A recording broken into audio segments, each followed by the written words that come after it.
People, there's already people lined up at the door. What is this club drag? Everyone just no. I'm sorry. That'd be if you line up in the back, that'd be club Tomic. Everyone's waiting to get in. Is that how that works? No. Oh, gee. Okay. All right. Come on. I come right out the gate with a gay joke, like right out the gate. Wow. Okay. All right. So is there just like, does anybody know this is happening? I don't even know. There's all people subscribe to me, and so they get a notification. So I set this up while I was waiting for you to kind of get a chance to separate yourself from the horrors that you had been inflicting upon yourself. And we'll speak about what that is and just let that be as vague as hell, so people are gonna wonder. But yeah, there are people already in the live. Actually, I didn't give you the link. Let me get a link to live chat. I've got it. You got it? Okay. Yeah. So I'm going to be watching that. What are people doing upstairs? Jesus. All right. So, folks, I've been waiting to have this hangout with Ocean's Keltoi because I'm really big on talking to people who are of a particular perspective or philosophy or whatever, rather than just kind of guessing, because anybody can go and misread a Wikipedia page, as we've seen, and people can definitely take things in a left field. So while we're talking about polytheism, henotheism, all these cool theisms other than, monotheism, how about we defer to people who actually believe? It's a weird concept, right? I know. It's mind-blowing. I've seen several hangouts like pop up in the great debate community talking about polytheism right now. And I'm like, why aren't you guys like, I know some of you know me.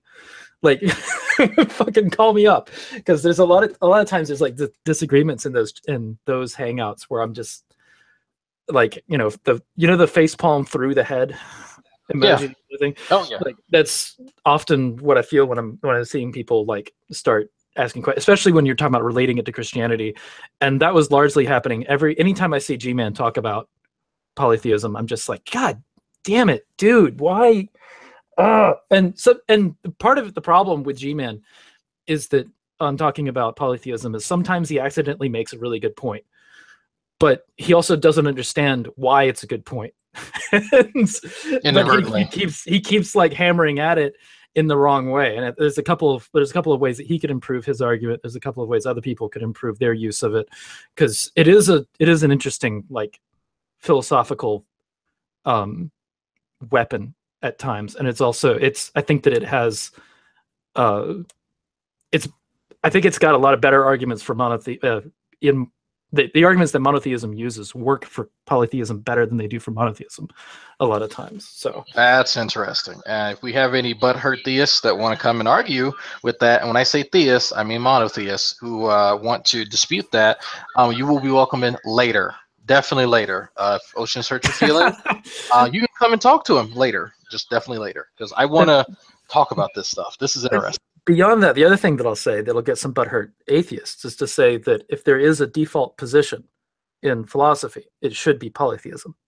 It should not be atheism. Them fighting words. We can get into that as well. I'm of the school that I don't think there's a default position, but if we're going to argue if there is one, it's polytheism.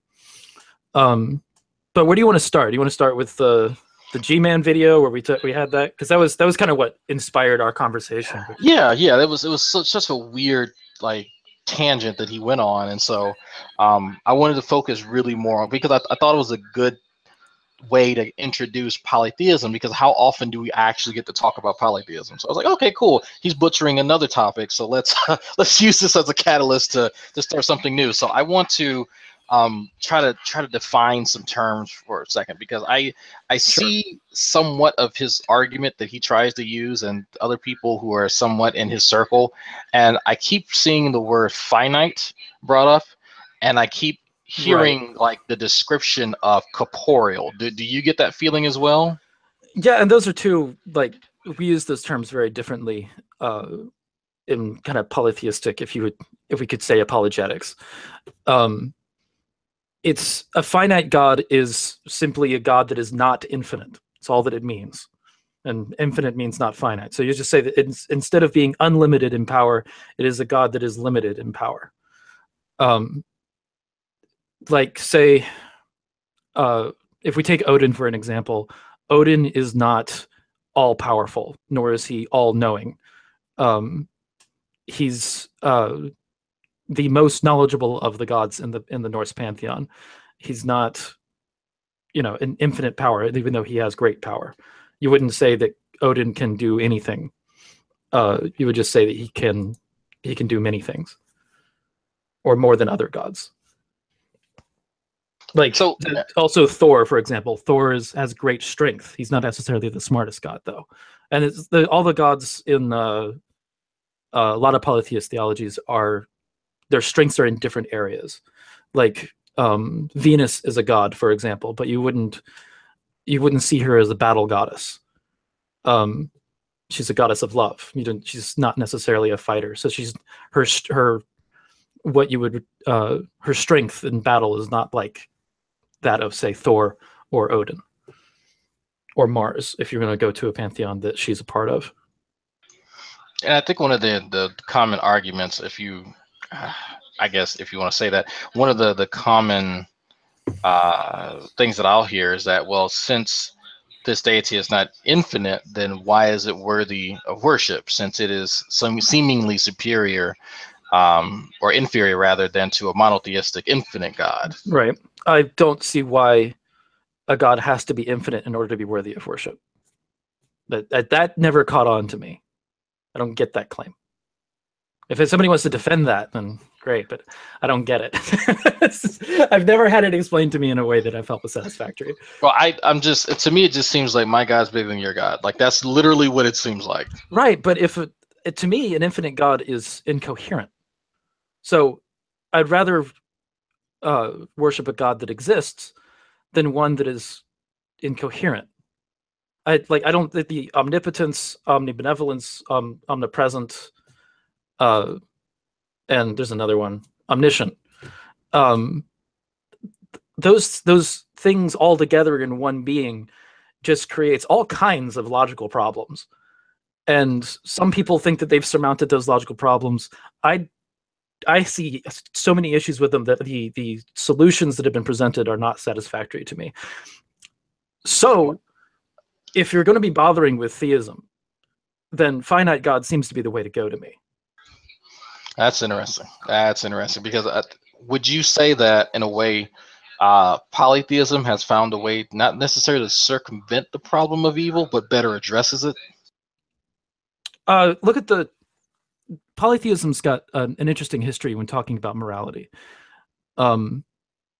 Famously, the Euthyphro dilemma was originally meant for polytheism because Socrates kind of makes a point that you can't really have all the gods agree on what's good or bad. And if they do,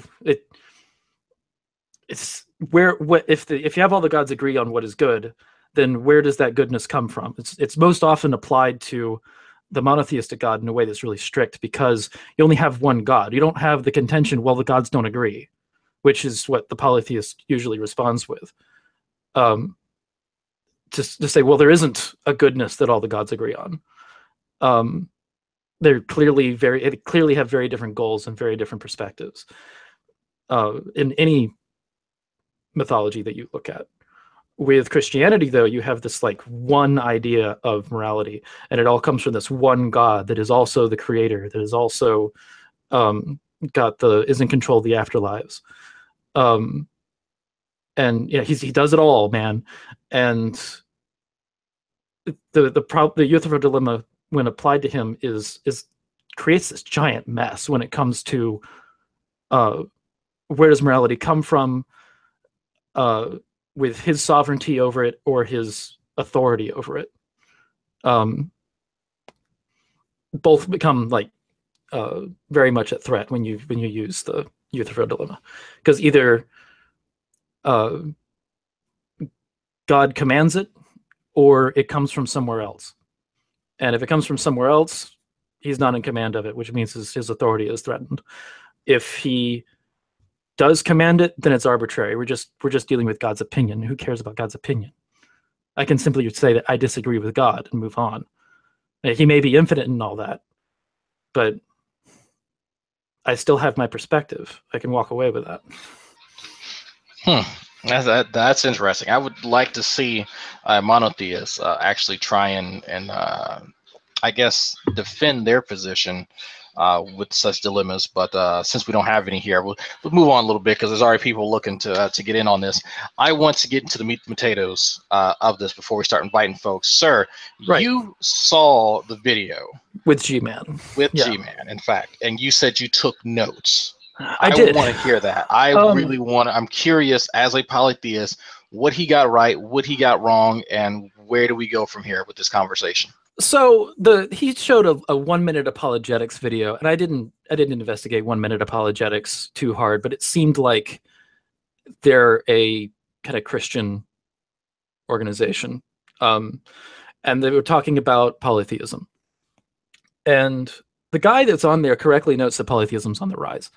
For example, the group that I'm a part of, about a year and a half ago, we had like 20 people. Now we have about 200. And it's whether or not like that means there's a rise in population, and it's just like one example of one group. But whether or not it's more appropriate now to be able to talk about it, or more acceptable to talk about it, or if the opinion is getting spread, I don't know. I'd be interested in seeing some statistics on that. I don't know if anybody's really done it yet. Where they've specifically gone in and see, like, where is polytheism standing? Is it rising? It seems to be, and that's the experience that I've had, and that's the experience that other people that I know who run their groups in other states have had. But anywho, the guy in his video said it was on the rise, and I think that's interesting as well. But he brought up a concept within polytheism called henotheism, which is the veneration of one God, and one God is only worthy of worship. The guy in the video kind of misdefines that. He says that it's the idea that there's one God that's more powerful than the other gods, and he frustratingly uses Zeus as an example. Zeus is seen as like a godfatherly figure, but he's not seen as the one who is the only one that's worthy of worship in the Greek pantheon. He's seen as one of many gods. Like, obviously, the Greeks worshipped several gods. Delphi is a Greek city-state that had this giant temple to Apollo, and they didn't have a temple of that size to anybody else. And there was an oracle sitting in that temple that people would travel from all over Greece in order to see. Apollo had obvious importance in Greek life, not to be confused with Greek life in fraternities, but each of the different gods had their like areas of importance that some cities found them to be more valuable than others. The same goes for the Norse. The Norse had other areas where they would say that Frigga is the most important, or Freyja is the most important, or Odin or Thor. Each city seemed to have like its patron god or goddess, and that you could define that as henotheism. But a lot of times in polytheistic faiths and polytheistic cultures, people still worshipped the other gods, or they had like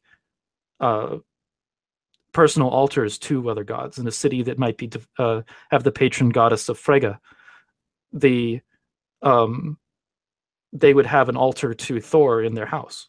It's just easily enough. Athens obviously had the patron goddess of Athena, but that doesn't mean that they saw Athena as the only one that was worthy of being worshipped. They still worshipped other gods. So using the Greek pantheon as an example for henotheism isn't necessarily a good idea. A better example might be Zoroastrianism, which is a belief system that has multiple gods in it, but Ahura Mazda is the one that they worship. Some forms of Christianity could be considered henotheism, where God is the highest venerated, but they still have worship practices associated with angels and saints. Catholicism might be guilty of this, for example. It'd be interesting to have a Catholic kind of disagree with me on that, but I had a conversation with General Han Solo whether or not he is a henotheist. He says that he kind of is, but he figures himself to be more of a monolatrist, I believe is what he said. Monolatrist. Which is the very, very strictly worship of one God, and like to the ignorance of others. Like you can admit that other gods exist, but this is the one that we are worshiping. Henotheism is more broad, that you can believe in other gods, but there is one that is the most important. And that's not the case in the Norse mythos, the Roman mythos, the Greek mythos, or the Egyptian mythos, which are the most commonly practiced polytheistic traditions today, or the Celtic even, which is another very common one. Another thing that he did, to move on to another, so unless you want to ask questions about that, is that I can move on to the next. I wanted to just offer a little bit of commentary on that, because you often hear people use the Greek pantheon as an example of whatever they want to use. I guess because it's more commonly available. People are more familiar with it. Yeah, and I think that's just kind of the people are more inclined to do that because we have all the cartoons and whatnot based on that. But what I do find interesting, just watch Hercules or something. Yeah, exactly. You know where I was going with that. Yeah. But from a personal standpoint, I work with a guy, and I think I told you about him because he was describing his belief system. I said, this sounds really familiar. I think this is a guy I know.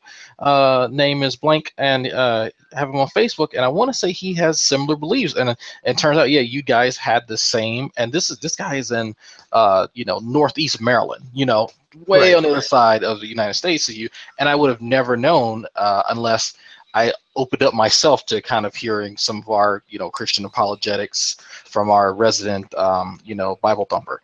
And it is interesting. I do think in a way that it is like these different beliefs, and I can definitely see in other circles that people are moving away from monotheism, not in droves, not in these large swaths, but people are. I think that atheism is on the rise in a way that's very serious. So people are moving away monotheism in that sense. What my experience with practicing with other polytheists locally is they get frustrated with Christianity, but they also get very frustrated with atheism because they think atheism, and I've said this before several times, that atheism kind of throws the baby out with the bathwater, that exploration of that mystery in what we might call spiritual or religious experiences just becomes dismissed in like hardcore naturalistic atheism. You could say that spirit science is atheistic or something like that, and they kind of go in that direction. But when people talk about atheists, they usually mean naturalists, or people that are like into scientism or something like that. Like that attitude is something that frustrates a lot of people, and that individual that's frustrated by Christianity and that scientism within atheism moves into polytheism pretty quickly, from what I've observed. And that's the narrative I often hear, is it's like I left Christianity and I became an atheist, and oh my God, I hate atheists. Or I hate atheism, or it's like I'm still interested in exploring these things. And then they start reading up on polytheism. That's definitely fair enough. I do know quite a few people who are moving more into more Wicca beliefs. They grew up Christian, they deconverted, they started themselves up with I guess you could consider a blank slate, but they needed something more in their life. So Wicca is considered the gateway drug into polytheism. So I hit the nail on the head with that one. I never went through Wicca. I always thought Wicca was a little kooky to me, but because they take there's an argument among polytheists about what we call orthopraxy, which is which means correct practice. And I'm in a movement of polytheists that are called Reconstructionists, which are about trying to revive historical practices. And so a practice with historical backing would be considered an orthopraxy practice, or considered orthopraxy rather.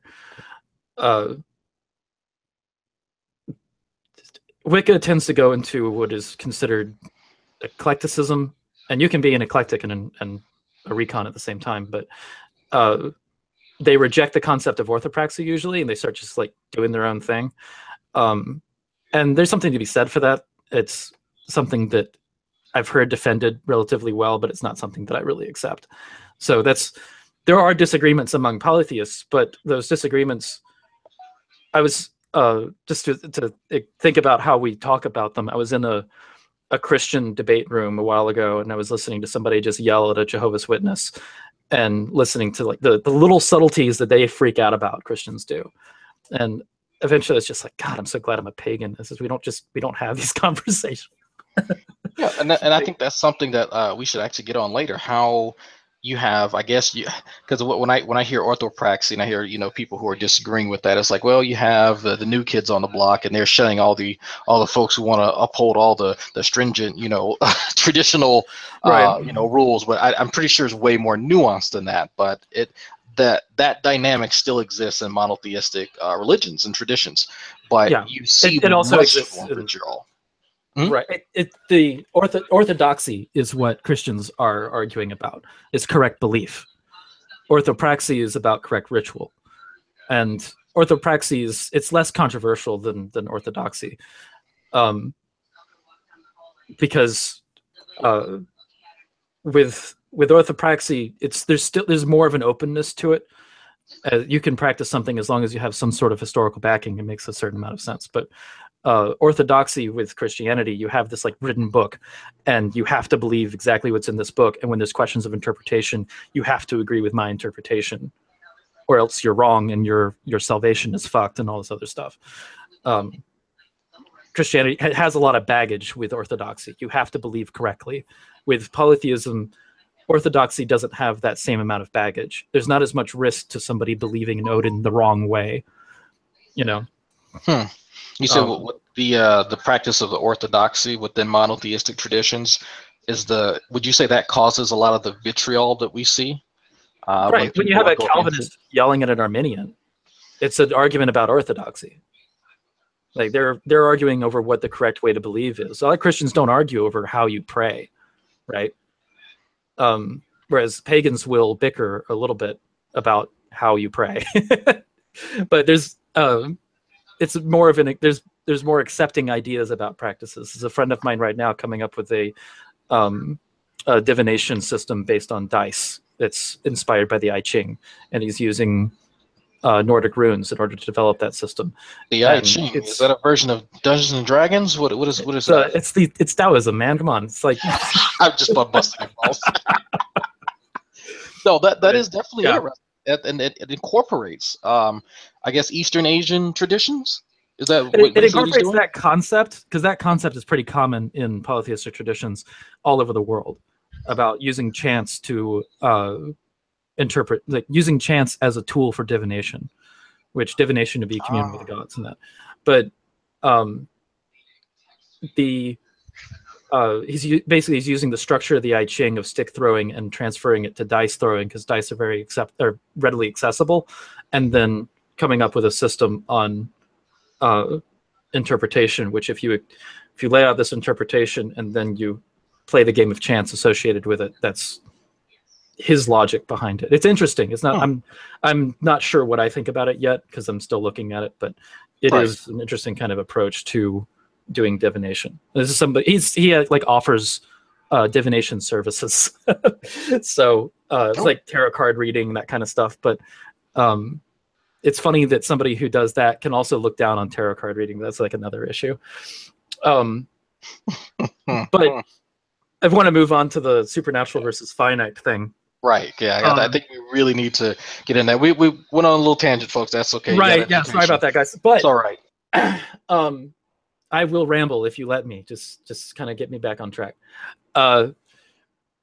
With G-Man made a point about Steve's definition of atheism, which is like at the corner of the controversy on this, is that atheists reject supernatural gods. And that definition, I have disagreements with it, but G-Man had an objection to it that was ridiculous to me, which was that if you take finite gods, and as polytheists believe in finite gods are therefore not supernatural, therefore a polytheist is an atheist. No. Brilliant. Absolutely brilliant. Not you did. So finite just means limited in power. It does not mean not supernatural. You can have a natural God that is finite. You can have a supernatural God that is finite. I don't think that you could have a natural God that is infinite unless you define the universe as infinite and then you worship the universe. But I think that's about the only way you could do that. But he's like, he'll hammer home this string of equivocation where he's equivocating finite as not supernatural. And that's just, it's never what it's meant when talking about polytheistic deities. Then he brings up the example, like he picks up like a stuffed elephant and goes, if I worship this like a polytheist and people worship statues and shit, those statues that he's making references to are not the items that are being worshipped. They are tools for worship, very similar to Greek Orthodox Christians and icons, where they'll carry around like a picture of a saint or something. Or even Catholics will do this, or they'll have a shrine to Mary or something like that. They don't believe that Mary is the fucking shrine. Like, she's not sitting there in the room. It's an honoring system. It's basically a conduit. You throw prayers at it, and it shit happens. Like it's yeah, you know, it's like, let's say you have a picture of a loved one on the wall. This is probably the best example. Like, you say a loved one dies, and you have a picture of them, and you keep that picture on the wall, and occasionally you talk to the picture. You don't actually think the picture is the person. Exactly. But you're using the picture as a tool to communicate.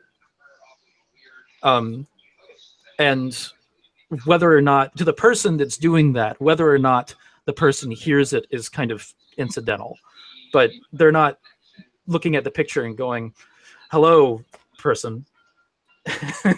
Expecting some kind of response or something like that. And I think the statue serves that kind of function. That's the most disconcerting aspect of what he's proposing, especially when, even in reference to Catholics, it's like, no, they don't actually think that this figure or whatever, or I think someone said rosary at one point, is the actual thing being worshipped. No, these are objects, and they are related to the entity being worshipped. But it's like I like to refer to him as a conduit.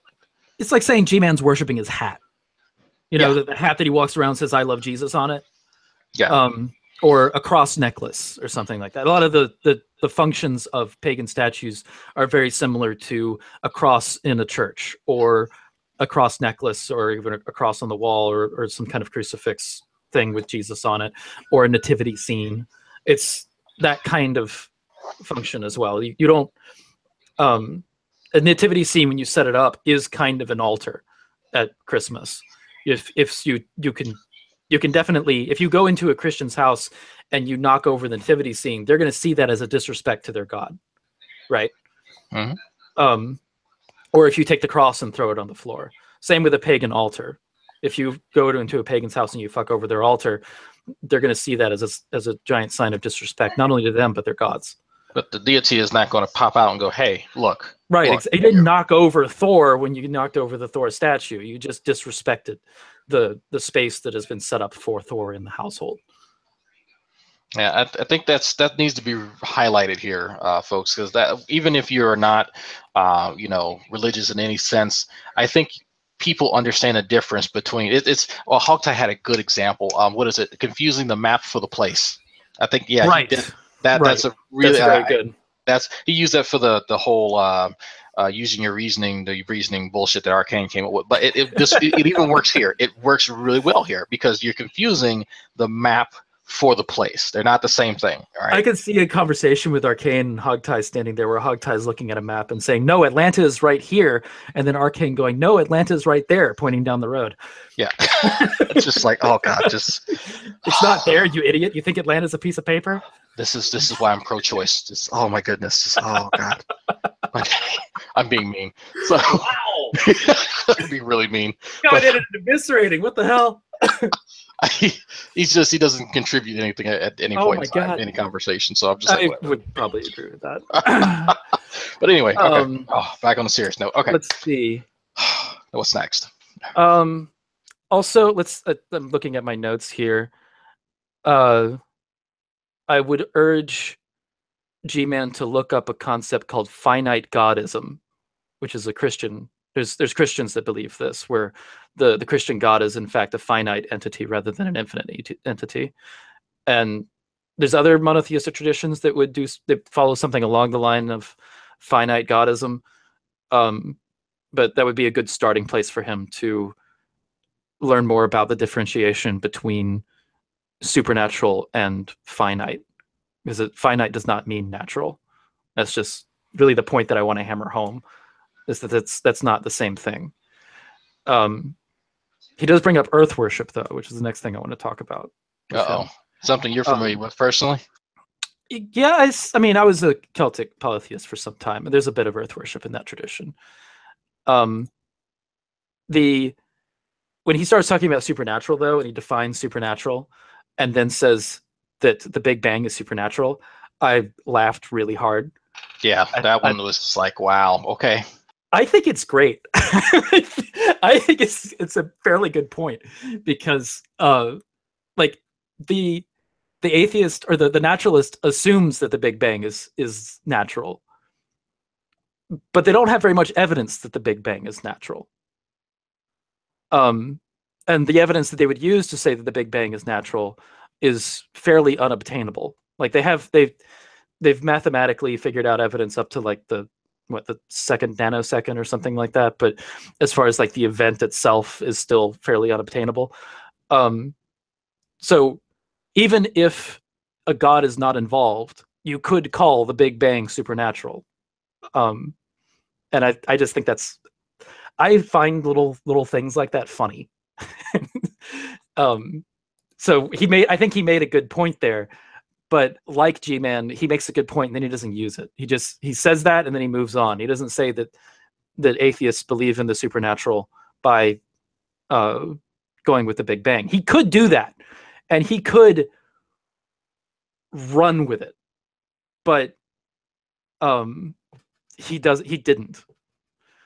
The other thing, let's see, I'm just going to read my statement on earth worship, because I wrote like 3 paragraphs here. You wrote 3 paragraphs. He pissed you off that much that you wrote 3 paragraphs on earth worship. I fucking type shit out, dude.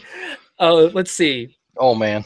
Because he goes, if people worship the earth, and he's like he thinks that people are like looking at the earth and bowing to it and thinking that it's God, like, and then he's calling that stupid. A lot of what G-Man does in this video is he builds a straw man and knocks it over.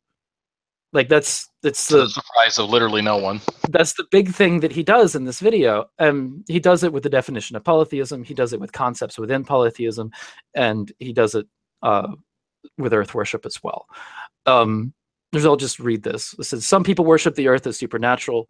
Some people worship the earth as an act of love and treat the earth like a god. But they mean earth as God in a different sense than typical polytheists and pagans. The earth can be seen as both a supernatural goddess, or as a supernatural goddess, a natural goddess, or just a planet personified. Supernatural goddess, this is usually termed as Gaia. The Gaia hypothesis, I forget the name of this person that says she's a scientist that brings this up, but that the earth has a soul or something like that. That could be termed as looking at the earth as a supernatural goddess or a natural goddess, depending on your perspective or your definition within the Gaia hypothesis.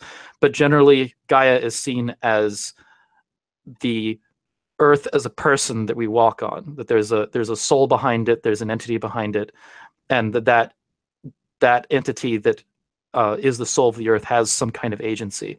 So you could blame earthquakes, say, on Gaia. She is sometimes wrathful with her storms. She's sometimes kind with her rain. She gives you crops from her bosom. She allows you to breathe. And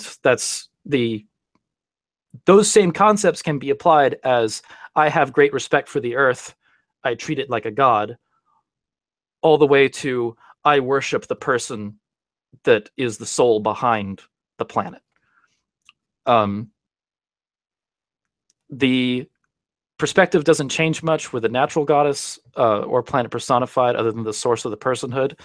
The supernatural god belief suspects that the earth has a mind, with great power that actively decides to help or hurt. She's in control of her actions. Think the goddess figure in James Cameron's Avatar. And this changes to a simple spiritual presence with the natural God aspect. The earth is supposed to have a spirit like a human with no supernatural aspects to it. And they just, depending on how you view supernatural, some people would consider spirit supernatural, others consider them natural. Fun little argument there. And meanwhile, the planet personified is more purely materialistic in that the follower still thinks of Gaia like a goddess, but you might consider that person a theist if they personify the planet and worship it.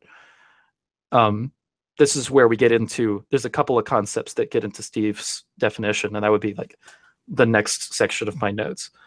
So do you have questions about that? No, I think I understand it. I pretty much take my concept of Gaia straight from the official source, which is Captain Planet. So anytime anyone references that, I know exactly what they're talking about. That was surprising. I didn't expect Captain Planet to come up. I guess I should have. But Steve just posted that the True Empiricism has gone live. Yeah. Oh, yeah. I'm glad I did go live then. Yeah, because I went live when Steve was live because I was traveling and didn't get the notification. But if True's live, good. We're gonna stay live all fucking night. Let's do it. Got it. So the next thing is Steve McRae, hi Steve, and this is referencing the conversation that we had over Facebook. Which I'm gonna let him in and everyone else in that wants to get in. It's like 3 or 4 people after you finish this. Sure. Yeah.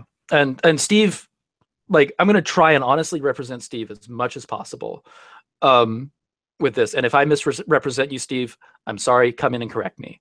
But Steve holds the position that a good definition for atheism is the rejection of supernatural gods. I think that when he says that, it implies that there are natural gods.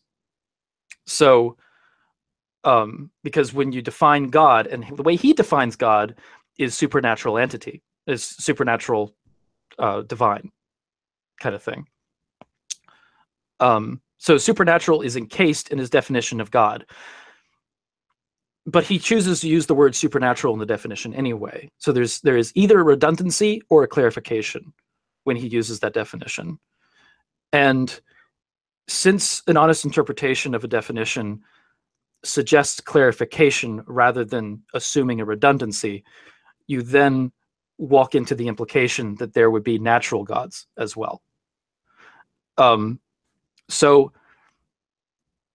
And beyond that, historically, there are natural God concepts. So the atheist, under Steve's definition, an atheist could accept one of these natural God concepts and still be considered an atheist. That is part of what creates problems. And this is where G-Man takes a point of the Roman emperor. And the Roman emperor is a figure in the Roman Empire that was viewed as a god. Now, he was considered the god of Rome as emperor. A living god. Right, living god. But the way that living god function works is that the emperor doesn't actually have any supernatural powers other than he carries the authority of Rome. You must do as the emperor says because the emperor said so, and he is the god. It's simply a tool of authority. But betraying that would be heresy, basically. You would be betraying the religion as well as the empire. So he is the Roman emperor would, in a sense, be a natural god. Now, people today, if you transport them back to Rome, they can see that concept and not accept it because they're an atheist. Or they can see that concept and accept it and say that is good religion. You know, as whether or not it is beside the point. But you can say this concept of God I can accept while I reject all other concepts of God.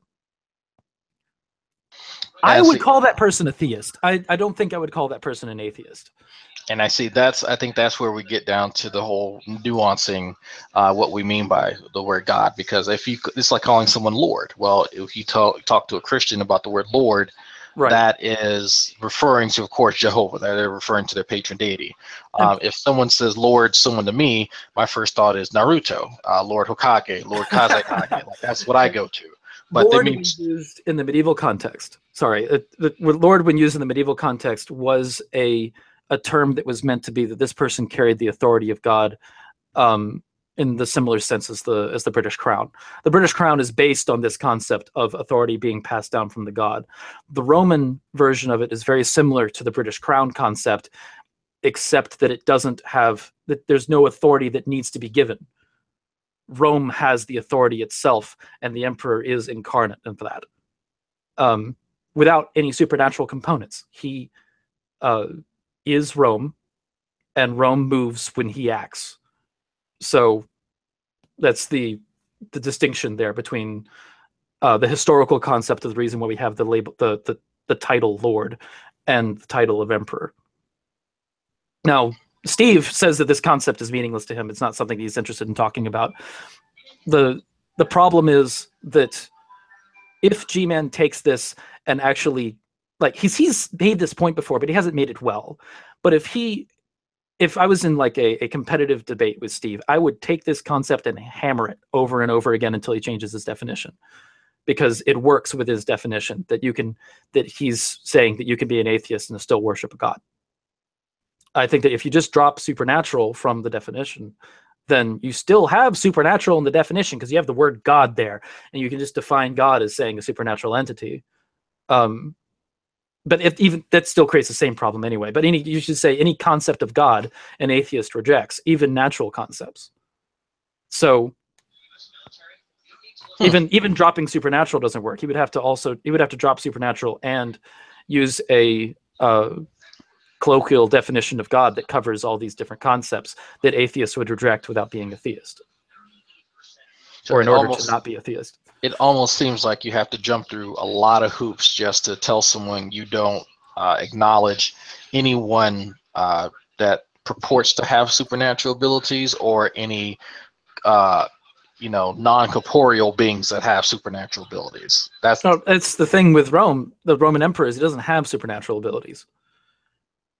That's what throws a wrench into this whole thing, and that's a historical concept that people used. He's the authority of Rome. He doesn't like split rivers or anything like that. So if we're just referring to a person who has authority and has a title of that, I think we can acknowledge that, because I think the point of contention rests in the fact that there's supposedly a supernatural element to it. Because if someone is the lord of an estate, can you worship him and be an atheist? You could, under the definition of God that many atheists use, that require a supernatural component to it. But if you don't require a supernatural component to it, then yeah, actually you could. Right, and that's the point that G-Man will use to say that to do. I forget like what the overarching point is as to why G-Man is even talking about this in the first place. Oh, I didn't see the original story, did I? He's trying to say, like, he's been doing this for like a year or 2 years, right? Where he's saying that atheists are theists because they self-worship, and atheists as theists because they self-worship.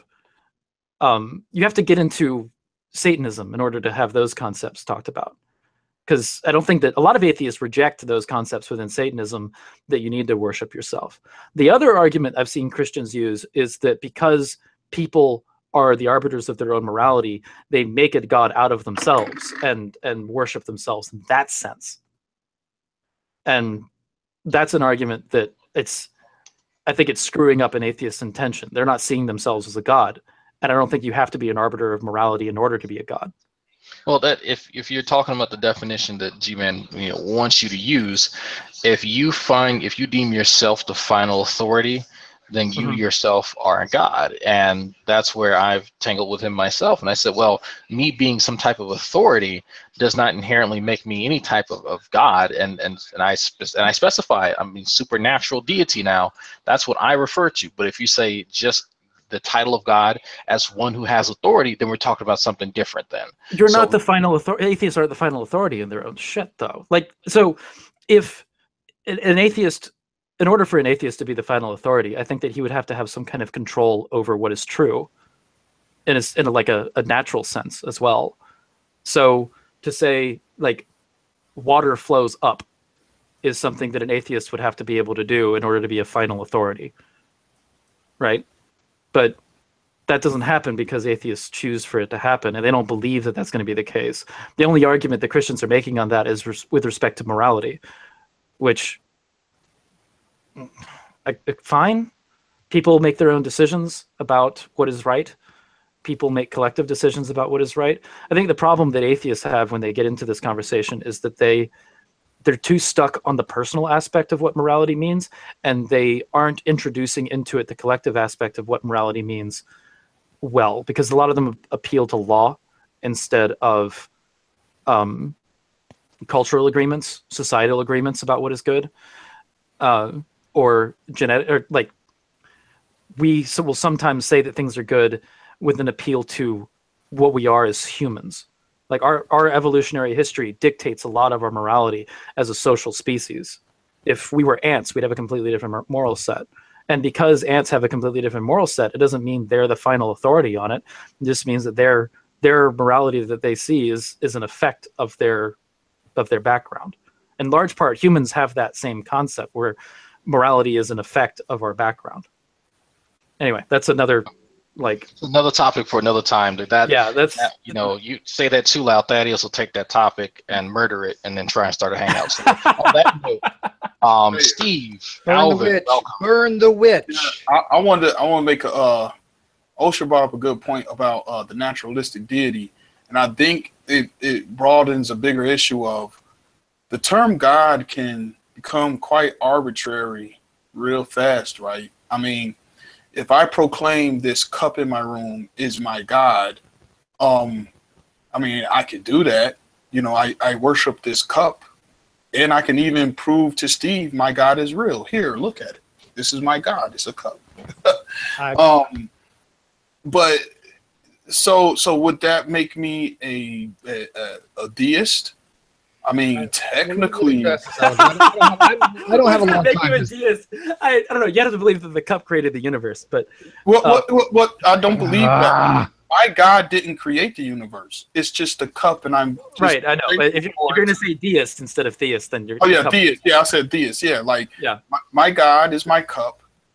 I'm so happy that it helps me drink stuff, and I worship it because of that. I don't care your cup's a God. It's a meaningless argument to me. Yeah, that's actually a good point. But that's the point I was making, Steve, is that what we label what is and isn't a God becomes kind of arbitrary at some point. Oh, that's the reason why I was bringing in the Roman God concept, because it's not necessarily a meaningless concept. If I can, because Ocean is smart. I like Ocean. He makes good points. I just think we're looking at it differently in this context. I'm looking at it one way, he's looking at another. It's basically sensu stricto versus sensu lato. When I'm saying something, Ocean, when I say, look, if I'm using the definition for atheism as the rejection of supernatural gods, atheism is already part of naturalism, right? So it's just a clarification. It's not just a clarification. It's mostly superfluous. It's redundant, right? Because in that particular context, all gods are considered to be supernatural. They're considered to be equating to deities, right? Theism is the belief in a deity. All deities that I know of always refer to some kind of supernatural context, right? I don't know what the hell a natural deity would even mean. Call me an ichtheist on that. That's fine. I don't know what that concept means. What are you missing about the Roman emperor? Well, hang on. Because you're saying that you don't know what that concept would mean. I think I've explained the Roman emperor. But I don't agree with the Roman emperor. If he's just a human being with no interactions with any kind of supernaturalism whatsoever, then that's not what I consider to be theism. If you want to call it, but people worship him. Go ahead. Like Okay, if he is divine, if he's considered divine because he's worshipped, If he's and divine, his voice he's carries the supernatural. authority of the empire, and the empire moves as he speaks. If he's divine, he is now supernatural. That No, he's not. There's no supernatural divine aspect to him at all. supernatural. Like that would Yes, be divine means supernatural. okay. Divinity. Then I think divine would mean worshipped. That's not how I use divine it. means of, Then- from, or like a god. Excellent. If you're going to or define delightful. divine, if you're going to Yes. define That's divine literally what it as is. supernatural, then no, he's not. Divine means divinity. Divine simply by That the you- definition being It incorrect. doesn't necessarily say supernatural though. It just says of, from, or like. Those a are both god. supernatural. If you're of Excellent. a god, you're like a human and a god, you're a demigod. But see, okay, If how you're of a about this? god, you're supernatural, unless you try to mean it in the more Lato I don't sense. think- Oh, well, God created us. Are we supernatural because I of think that? okay. I think you're speaking more so from the demiurge aspect of, if you believe in your God being the creator of all things, then yes, they would have to hold your criteria, Steve, of being somewhat supernatural if you're creating a whole universe. But if your God isn't within the demiurge model, and it's just, hey, you know, I like this thing and I'm going to start worshiping it. Yeah, that's you not know. theism to me. Well, you can, I have you a can couple of things form about it. divine. You could have natural theism if you want to go that route, but that's Yeah, not how because- we're using it here. Yeah, okay, so like perfect example, when we look at Akhenaten, right, he, and even the Egyptologist says there's no superstition within his ideology. He literally worships the sun disk because the sun gives him life.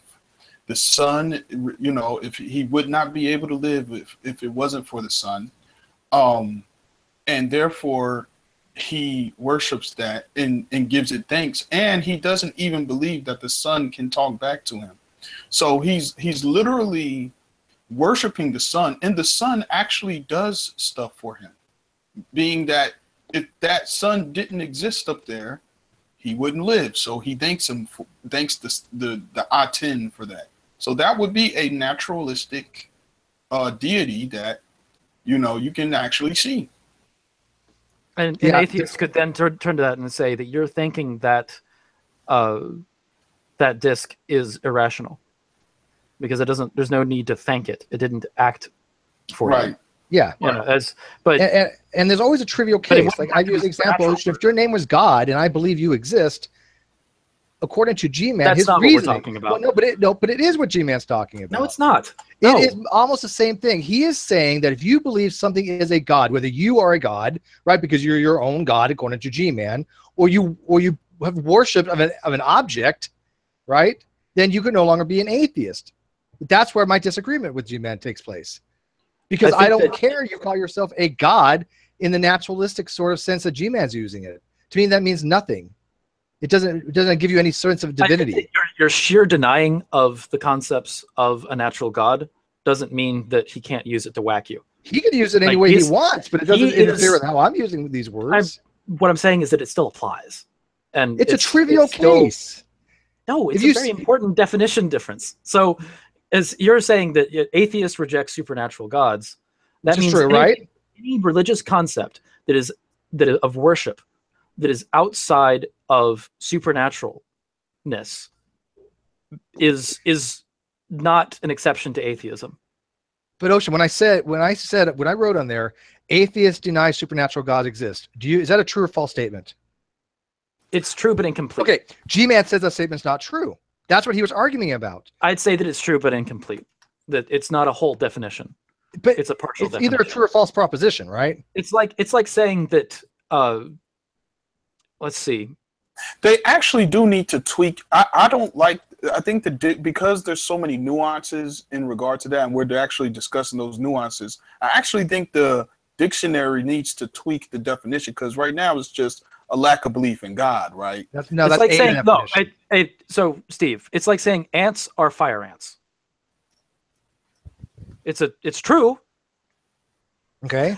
It's not complete. Yeah, like atheism has the definition changed. I do think they need to.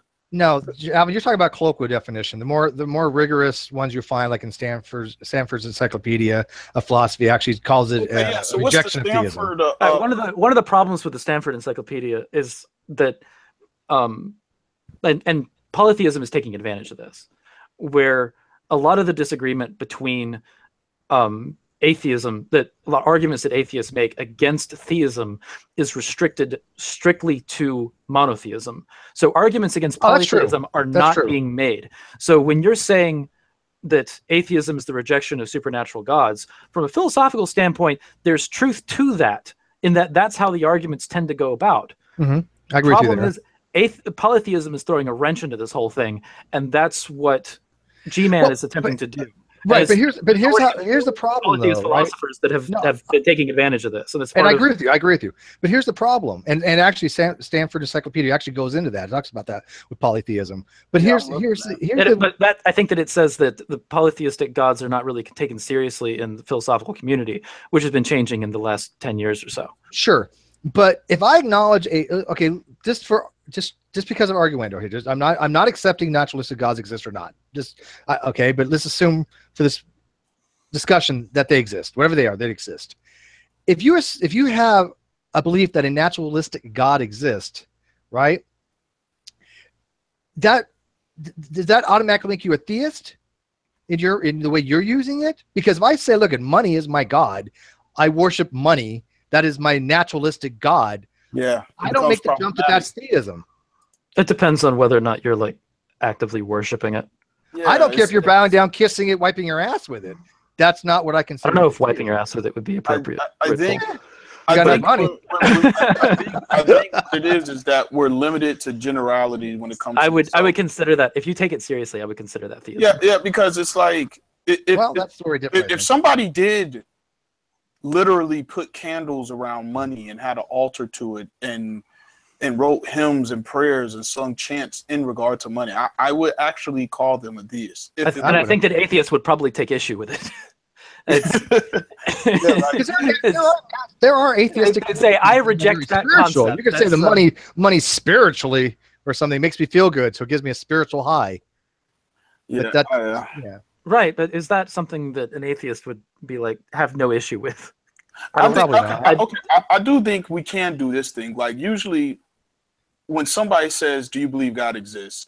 It's usually what Steve was talking about. Like, most people, when you say God, they're not thinking of a naturalistic object that people just think is God, or even a person, right? So if I'm having a conversation with somebody and you believe God, okay, yeah, but those nuances do exist, though. And there are some cultures where they do like worship things that are like real.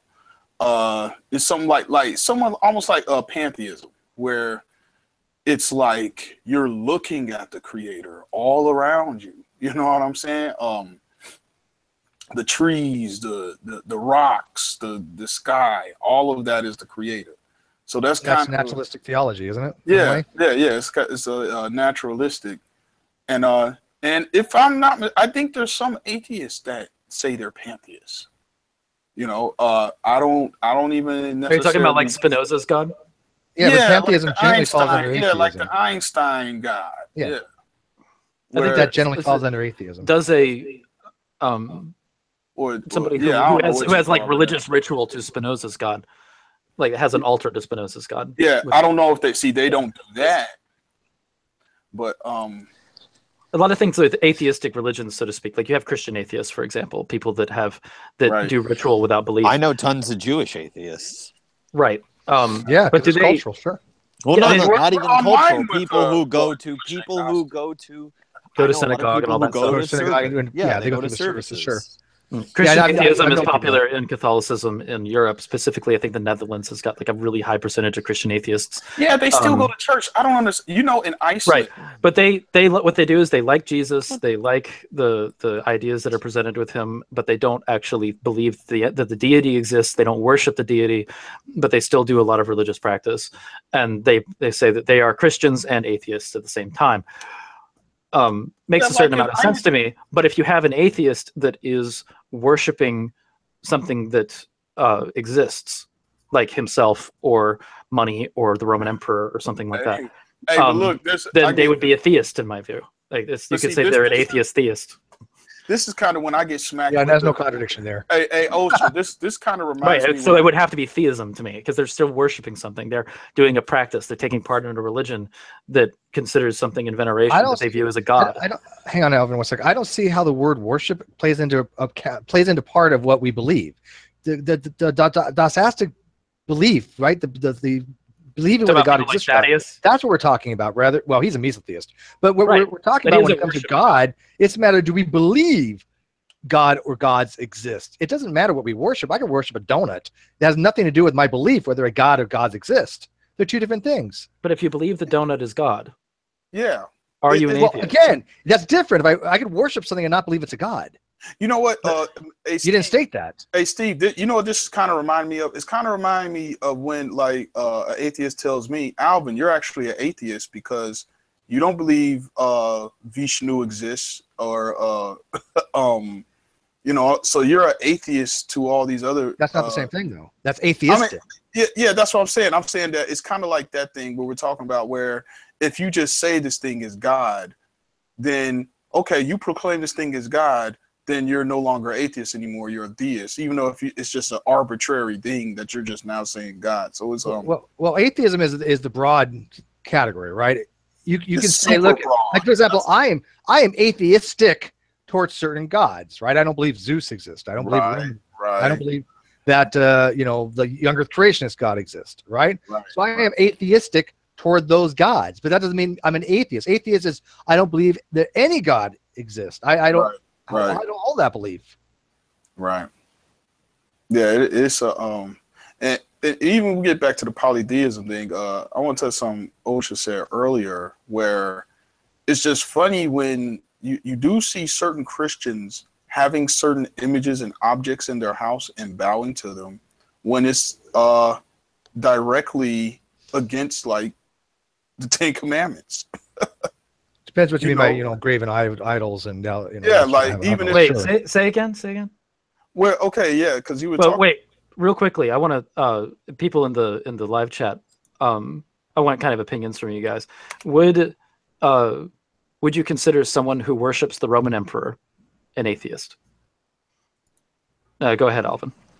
Yeah, I was touching on what you said earlier about how certain Christians, like if you went into a Christian's house and there was, like a little Jesus hanging on their door on a cross, and if you knock that down, if they got real animated about it, I'm like, why would you get animated about it? It's just a statue. It's a graven image. Like, why would you be bowing to that thing when that violates one of the Ten Commandments?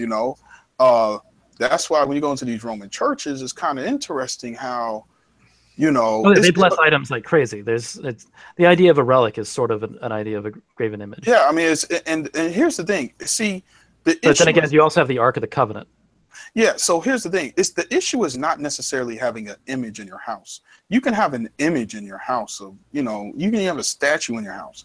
But when you're now incorporating that statue into your ritual, now you're doing more with this statue than if you're proclaiming to be a Christian. You're doing more than what you're supposed to be doing with the statue,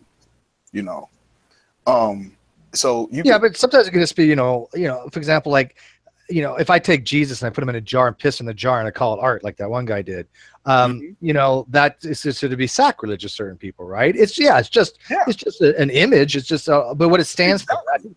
And people are outraged when they see things like that because it does, denigrate their beliefs, right? So it isn't the fact maybe that they're actually thinking there's some kind of property to that crucifix or the Jesus in the urine, but it's an assault against what they believe. It's directly going against their personal ideological beliefs, right? I think they take offense to that, and by the way, I think they kind of should. I don't think that's really art, but yeah, I think what you're talking. I guess we would know the person's intent. Like he's doing this for the intentions of trying to get a rise out of somebody. Yeah. So in that case, yeah, but well, hang on. Maybe I'm not going to agree with that fully because art's supposed to get a rise out of people, right? Art is supposed to. Yeah, I mean, it's supposed to. But I don't think that's the goal when you do something like that, right? Yeah, or I should probably use the word troll in this aspect, where your intentions is not necessarily about art, but and I don't know what that person's intention was. Maybe his intentions was just about art and he just wanted to do it. But if your intention is, I'm just doing this for the sole purpose to piss some Christians off, then you know, exactly. I guess I don't find that to be too too artful. But it is interesting what Ocean brought up, how the, because even when, you know how they when biblical archaeologists look up try to find Judean sites, one thing that they find, whether something's Canaanite or Judean, is if the altars have no decorations on them and no figurines around it or nothing, they usually conclude that that's probably a Judean site and not Canaanite or whatever. Because you go to the Canaanite site, they got figurines and stuff and all kind of images on the altar and everything like that. And that's like one of the cultural markers that you find when in digging around Palestine to see if something's a Judean site or a Canaanite site or something else. So it is interesting how that a lot of Judean sites do have polytheistic. Yes. And usually when that happens, it's very hard to distinguish if it is a Judean site or a Canaanite site because of those things lying around.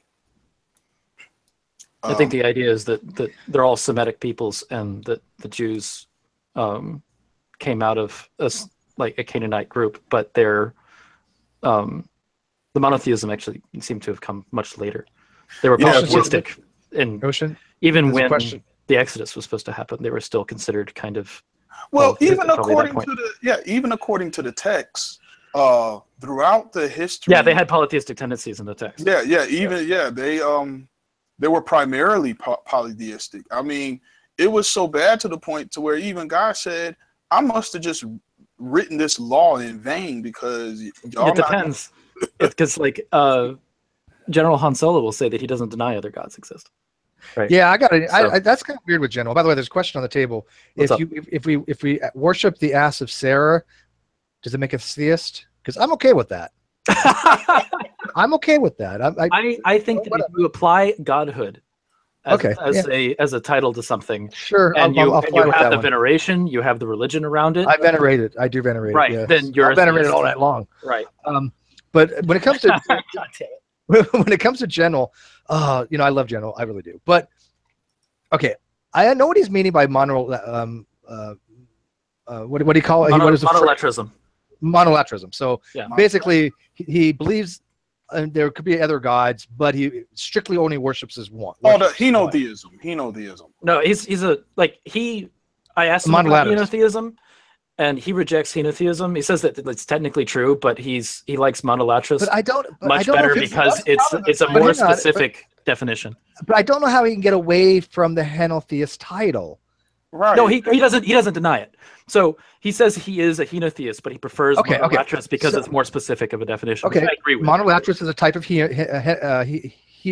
henotheism where you have strictly the worship of one god with not having necessarily the belief in other gods, but the acceptance other gods exist. Right. Okay, that's fine. So it just now, here's the all problem. monolatриsts are henotheists. Not all henotheists are monolatrists. Sure, I agree. But here's the problem that I run into. Christianity has always been historically considered to be a monotheistic religion, and monotheism and henotheism are not compatible. Yeah, no, it's impossible. I would say that General wouldn't consider himself a monotheist. Yeah, that's what I'm saying. But hang on, Alvin. That's the point, though. If Christianity has generally always been considered a monotheistic religion, everything you see defining Christianity as monotheism, then how could he actually take the label of Christianity and henotheism at the same time?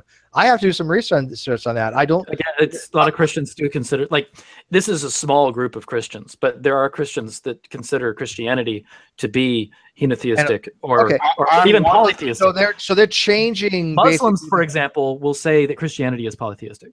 So they're changing. I'm sorry. Go ahead, Steve. We got a little lag or something. They're kind of changing the historical context of what we generally consider to be Christianity. Then now I don't have a problem with that. I really don't. But again, I think that you're just most people do consider Christianity to be monotheist. Okay, the thing is, Steve, here is that you have a group of Christians who disagree with each other, and that's not weird in Christianity's history. That has never happened in Christianity. So Steve, you bring up a good point. They're just disagreeing on one doxastic part of the religion, which is whether or not there are multiple gods. Christians agree on everything right down the line. Yes, 100%. Absolutely. Yeah, all of them are fucking Calvinists. It's true. They're all Calvinists. Matt Slick just rejoiced. So, Steve, you're actually correct. I mean, in general, when you say Judaism and Christianity, everybody says monotheism all over the place. But when you actually start reading the text, and I know you've read them, when it says, like in Exodus 12:12, that Yahweh went and judged the gods of Egypt.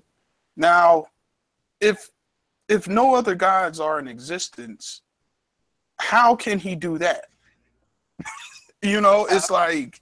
Well, first of all, I think they use the word gods differently there. Like in Peter, I believe it says "your gods." In Genesis, it says Elohim, which means God. It used the word. It used the word. Actually, it Wait, used the word. Alvin, what are you saying? You're saying Elohim is plural, right? And it actually used the word Elohim. It used the word Elohim in reference to Egyptian deities. In Exodus 12:12, it said, "And he went and judged the gods of Egypt." So it's like I don't know how a Christian can say that, well, no other gods exist, when actually one of the commandments is have no other gods before me. But that could be just an equivocation thing, right? The word God to mean people. Like, for example, if I say, look, God is Lord, but in the Middle Ages, a lord was somebody who ran a manor, right? They were the lord of the manor. I agree with you, Alvin. I think that's but it's the same word. It's used two different ways, though. No, okay, so if you use the God Christian, if you use the Christian God as being the only like one of the problems with philosophy right now is that, lately, right now it's sort of changing, but the idea that God as a definition has to be the philosopher's God, the philosopher's monotheistic God, but God has been used historically to mean all kinds of different concepts. Right, because I'll even get more specific, Ocean. In Jeremiah 46:7, not only does it mention the God, but actually mentions the location the God is associated with, where Yahweh says, "I am going to judge specifically Amun of Thebes." So it's not just a colloquial. He actually says, "Here's the name of the God. Here's the name of the place where he's been raided." And that's actually historically, Amun is associated with Thebes. And in Jeremiah 46:25, he says, Yahweh is coming down to judge that specific deity. So it's like, it depends on how you interpret that. I think it is. And I'm okay with either definition. I actually think that according to Genesis, they did think other gods existed. Right. Other actual real beings. Yeah, and you just were prohibited to worship them, but a modern Christian might say that what that story is actually about is to say that the judgment of the deity is because he didn't exist, God won. And you know what? Some would say that, and I would just think that they just crucified Occam's razor. Well, some also just said that in Genesis, what is it, Genesis 1:26? I'm not looking it up, but where he talks about the council of the gods and the Elohim, but wasn't that some people have actually said that that's actually the Trinity. It's actually God talking to the Holy Ghost and Jesus, and they're all having a little powwow. Yeah, that's what I'm saying. It's like when you look like when we talk about this word El, or that means mighty one, or Elohim that means mighty ones, there's several times where real entities were called that. You got Baal and Moloch in there and all these guys, and it's like if these deities are being mentioned in actually performed actions, I mean, Satan's called the god of this world. He's called a god. Christians believe he's real. How can there be one God if Satan is called a god? Now, I thought it was in Aramaic. El means God, right? Yes, and then you add the Ehim, which was part of the Ugaritic, plural. Yeah, Yeah. whatever the generally gets into this really deep, but the part of the uteritic then basically it becomes Elohim, right? And Yeah. that meant basically, I think, son of God. Well, it means it's plural. Is El is mighty one, and Elohim is mighty ones, plural. I don't remember seeing they're mighty, but I'll take your word for that. Well, it has look. El can mean power. It can I thought El meant for God, but whatever. and it is the word for God. Okay. It is the word for God, but when you go to the Strongs, it like everywhere you see El in the Bible, I mean everywhere you see God in the Bible, it's either going to have El or Elohim there, right? And Or thought I had Elohim. I've seen. yeah, too.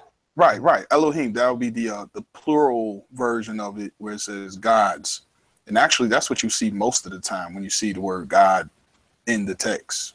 It has the plural version, but yeah, I think henotheism would, okay, like here's a truly monotheistic religion. When you look at the religion of the Oromo in Africa, they literally have just one deity, Wak, W-A-A-Q. That's it.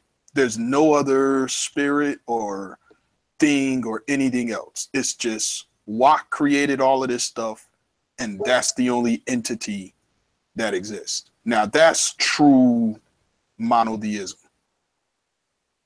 There's no other spirits or of any kind of sort. It's just that. That's not really what we see in like Judaism, or even in Eastern religions in general.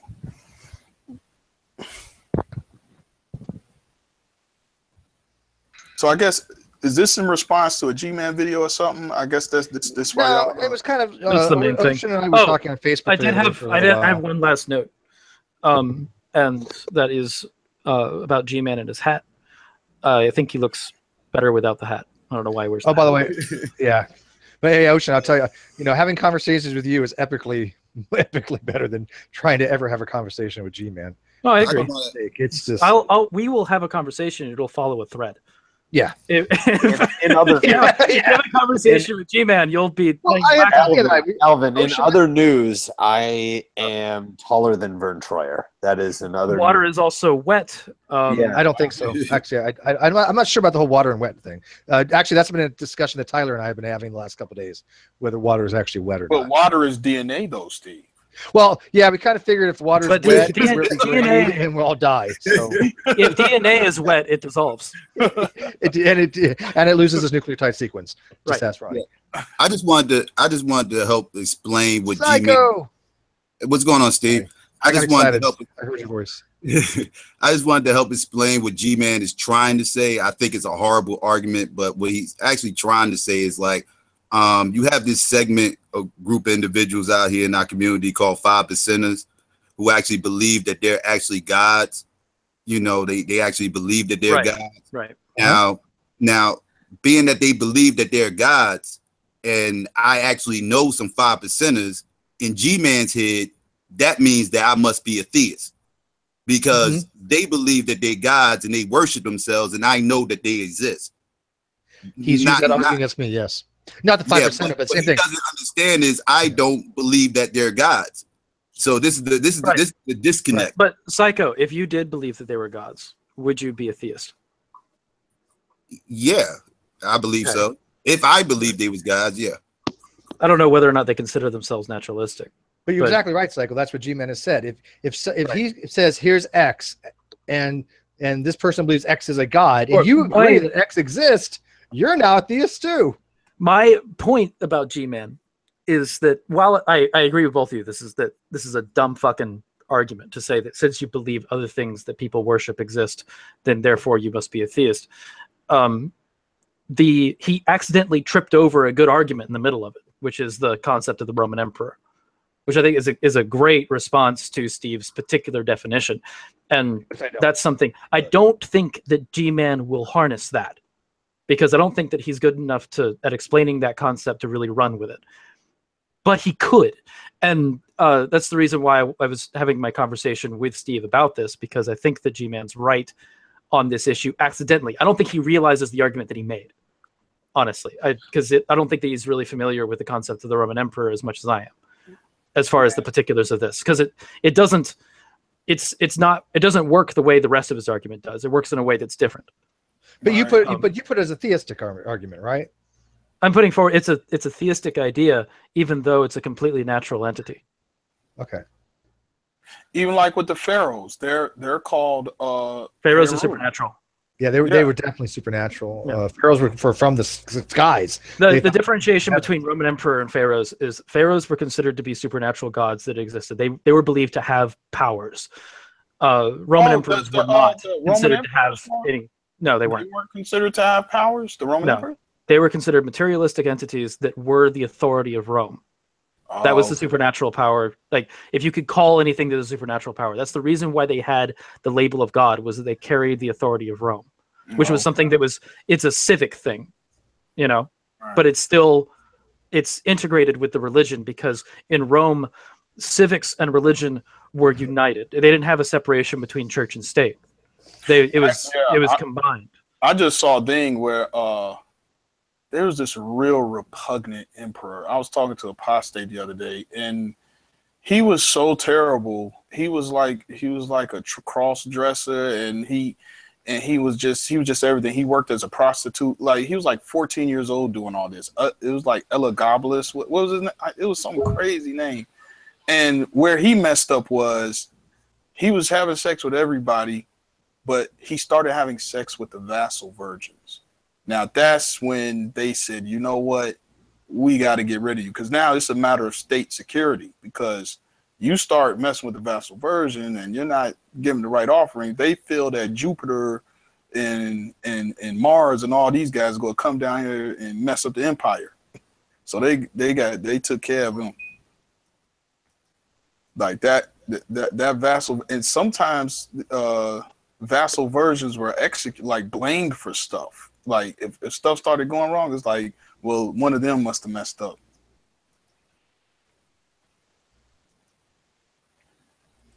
As a believer, I'm happy I don't live in a theocracy. Well, the Roman theocracy was a little bit more tolerant than what we would like a Christian theocracy might be. It was like Christian Rome, like built intolerance by becoming Christian. Rome's polytheistic. Like, if you wanted to call it a theocracy, they considered it a republic, because the idea of government being distinct from religion didn't really come about at that point. It just didn't make any sense to them. But they would go into another area, and there would be people that worshipped other gods in that area, and the Romans would simply just term that as, oh, we've discovered new gods, let us add that to our pantheon and make you guys Roman citizens. And nobody had to sacrifice their religion or their culture. You had the dominant Roman culture that would receive ideas from other cultures that were assimilated into Rome, and the religion would also grow as a result of assimilating other lands. I would say it was tolerant. If you're a polytheistic person, you have no issues in Rome at all, right? Right. But if you're a person that it's taboo for you to worship anybody, Roman don't care who you worship as long as you worship our gods, our state gods. If you no, it wasn't you had to accept the Roman gods. You could worship whatever gods. No, you could worship whatever you want, but you got to give offerings to our gods, though. Like, I don't care who else you worship, as long as that wasn't something that was state sanctioned gods. If you didn't believe in the state sanctioned gods, you were an atheist, even if you're a Christian. Right. No. That's about rejecting the gods. Well, I guess if you actively, I'm talking about like the Roman high period, which should be like 200, 180, 80. Probably between I'm saying this arbitrarily, between about 300 BC, not 300 BC, 200 BC to 200 AD at least. The area of time is probably much bigger than that. So, because Constantine converted the Roman Empire to Christianity later on. Right. Well, he made the state religion Christianity. He didn't make polytheism illegal. I said he made things going on against polytheism in Rome came much later. Yeah.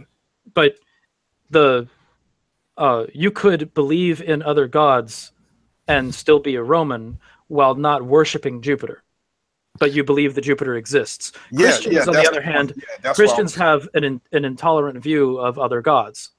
So then we get into this, like the paradox of should we tolerate intolerance comes up.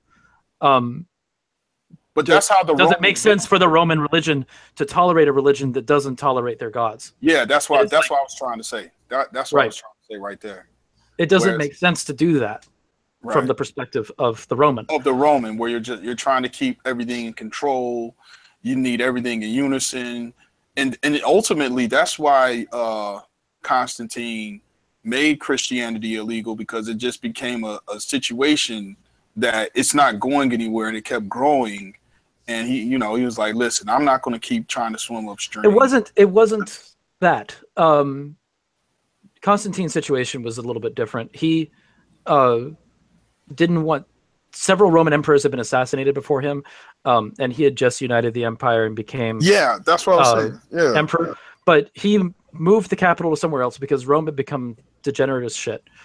And switched the religion to something. Right? Did he move it to Turkey?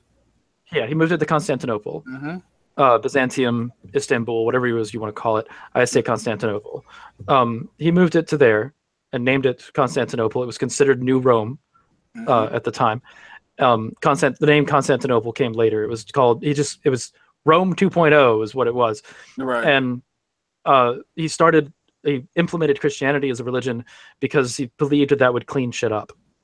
Because the corruption and paganism had become very conjoined at the time. So his solution was to switch religions entirely and start from scratch with one god. And actually, is what you said earlier. He finally united the empire, but you still had all these different sects of Christians kind of bickering with each other. So it's almost like the majority religion wasn't Christianity. It was the majority wasn't Christianity, but it was an issue that he didn't want to escalate. It's so like he brought everybody together and they would start an arbitration process. But the majority religion at the time of Constantine, among the people, the plebeians, was polytheism. Right. Among the aristocracy, it was Stoicism, which is kind of atheistic. And what it was is this. You're right. I think Christianity became popularized. Yeah, it was just that he finally cleaned up everything, and I guess he was just super. I don't want any other mess up. So he sees all these different sects of Christians. Hey, let's call a council, and y'all can all get together and agree upon something. So we don't have to deal with any other kind of craziness in my empire. Like he was just really hell bent on keeping everything unified. So, okay, you got Christians. All right, y'all need to figure out exactly what's the status quo of what y'all dealing with. So yeah, that count. And then actually Theodosius the First is really the guy that introduced the bloodshed to the name of Christ. Right, that was later on. Yeah, when Theodosius the First came, that's actually when you first see this, hey, I'm going to kill you for not worshiping Jesus thing happening and stuff. That's when you start seeing that. I think it was that's when he went out. Something that kept popping up with Christianity as well later on. Yeah. And it's not like monotheism didn't have that problem in the where it started out in the Middle East. Yeah, I mean, in Judaism, they had Judaism, Islam, Christianity. They all want to kill everybody else. Christianity, but I'll say Christianity was unique because in its inception, it didn't start like that and then ended up like that. While the trajectory of Judaism was like in the opposite. It started off real violent. We're talking about the conquest of Canaan, and then later kind of like mellowed out. While Christianity, that's because people kept defeating them over and over. Yeah. Like, you can't say that your God is all powerful when everybody's able to kick the shit out of you every single time they get in a fight with you. Well, that's their fault. I mean, it even says in the text where it's like, y'all can't get it together, so I'm just going to keep smashing y'all. Y'all going to get smashed by the Assyrians. The Arameans going to smash y'all. The Bible, y'all just going to get smashed all the time. And you know what's so funny? That's one thing the Bible has accurately, because all the artifacts we have about Israel and mentioning Judah, they're all inscriptions from the opposing army talking shit about how they beat up them. It's like, you know, it's like the tail dance stiller is the Aram king talking about, yeah, I crushed these Israelites, you know. Then you got the Babylonian chronicles, how they seized Judah and kicked them out. This is one of the reasons why I can't support monotheism from the Judaic perspective either, is they kept losing. Yeah, they believe that they believe they have an almighty God that has chosen them as the one group that is, like, you know, great. And they just couldn't get it together, man. They, well, you know, it's not only could they not get it together, their God abandoned them a number of times. It's like, it's wait, like if God they chose were given you, warnings. why is he? The people have justifications for it, but it's like if you follow an almighty God and then you get the crap kicked out of you over and over again. God told him this. Listen, you guys. I'm gonna make a covenant with you guys. If you do this, this, and that, I got your back. If you don't do this, this, and that, I won't have your back. They just I don't know if he would have had their back anyway. They just blamed their losses on the God. You know, not he made a contract with him, and he's like, listen, if you don't hold your bargain, then y'all finna get smashed up. And yeah, they got smashed. Actually, you know what? I might be open to that idea, that maybe the Jewish God exists on a finite level among other gods, and he tried to make a deal with the group, and then they just fucked it up. And he's like, all right, well, I don't have to hold anything. Okay, that's fine if you want to say it. I mean, because that's basically what it is. It's like, hey, here's a contract. This is my covenant with you guys. You do this thing, I'll have your back. You don't do this thing, you'll get crushed. And they just could never get it together. They kept going over there with Baal. They kept going over there with Moloch, Ramphim. At which point I would just say that monotheistic, like that Yahweh is a God that may exist. He's just a shitty God. I don't have any interest in worshiping him. What do you expect from a volcano God? I mean, come on, man. Hey, man, it's too true. I mean, it's fair. Listen, if you told me, hey, I'm gonna have your back, just do this, this, and that, I'm just gonna do this, this, and that. I'm not gonna do that. But they just, you know, the Canaanite women came over there shaking their ass and stuff, saying, hey, man, just, you know, throw a couple of offerings over here to Moloch, man, you know. Hey, don't you know that pussy worth it? That's, you know, I mean, it just. Matter of fact, Israel is actually so bad. You know that every single king of Israel in the Bible was polytheistic. There wasn't one king of Israel that was just Yahweh only. Like David? But see, that's that's not true. During the United Monarchy, that's like when it was like united. But I'm just talking about like after the split. Solomon? You're talking. Okay, gotcha. Yeah, like after. Because all that. Hold on. All that shit came from Egypt. What are you talking about? It's like you just. all that shit, like in Egypt, man, they had all these crazy ass gods. Same thing with Greece, right? They had like Zeus and all these people. No, some of the stuff came from Egypt.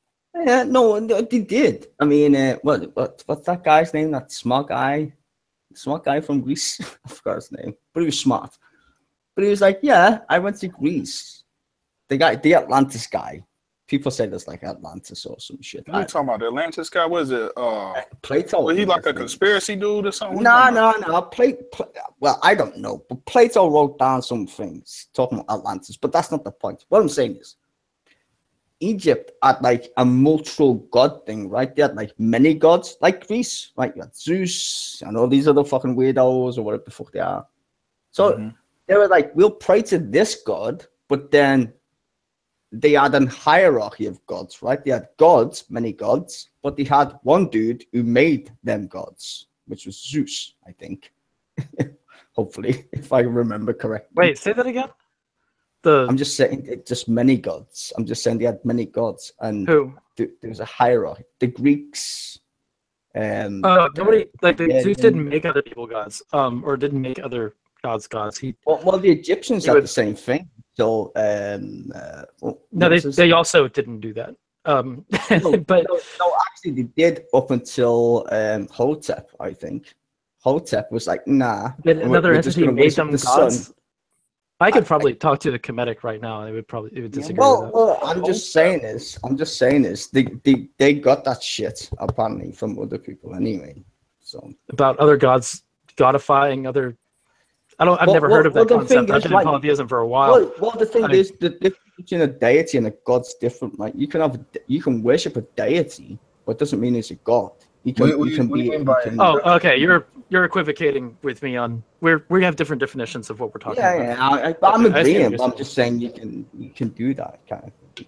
Which if you look at Jesus and Muhammad, right? They were both prophets, right? Apparently, I don't know because I was never there. But let's just take that for instance. If Jesus, he was a prophet in Judaism, unless you're a Jewish person, Jesus never came about. That's a fact. Unless you're a fucking Roman. And then you got Muhammad, who was the last prophet. That's why they revere Muhammad and all that, peace be upon him, and all that shit. That's what they say, right? So you have prophets who are technically gods. I would say Jesus is different than Muhammad, to be fair, because Jesus was God and a prophet at the same time, which makes no sense, but whatever. But Muhammad was just a prophet. So I don't know how that works. I really don't. But whatever. It's still a bit weird. Polytheism, does it work? It can do, I suppose. I mean, polytheism is actually the oldest form of it's the oldest recorded form of religion. Not true.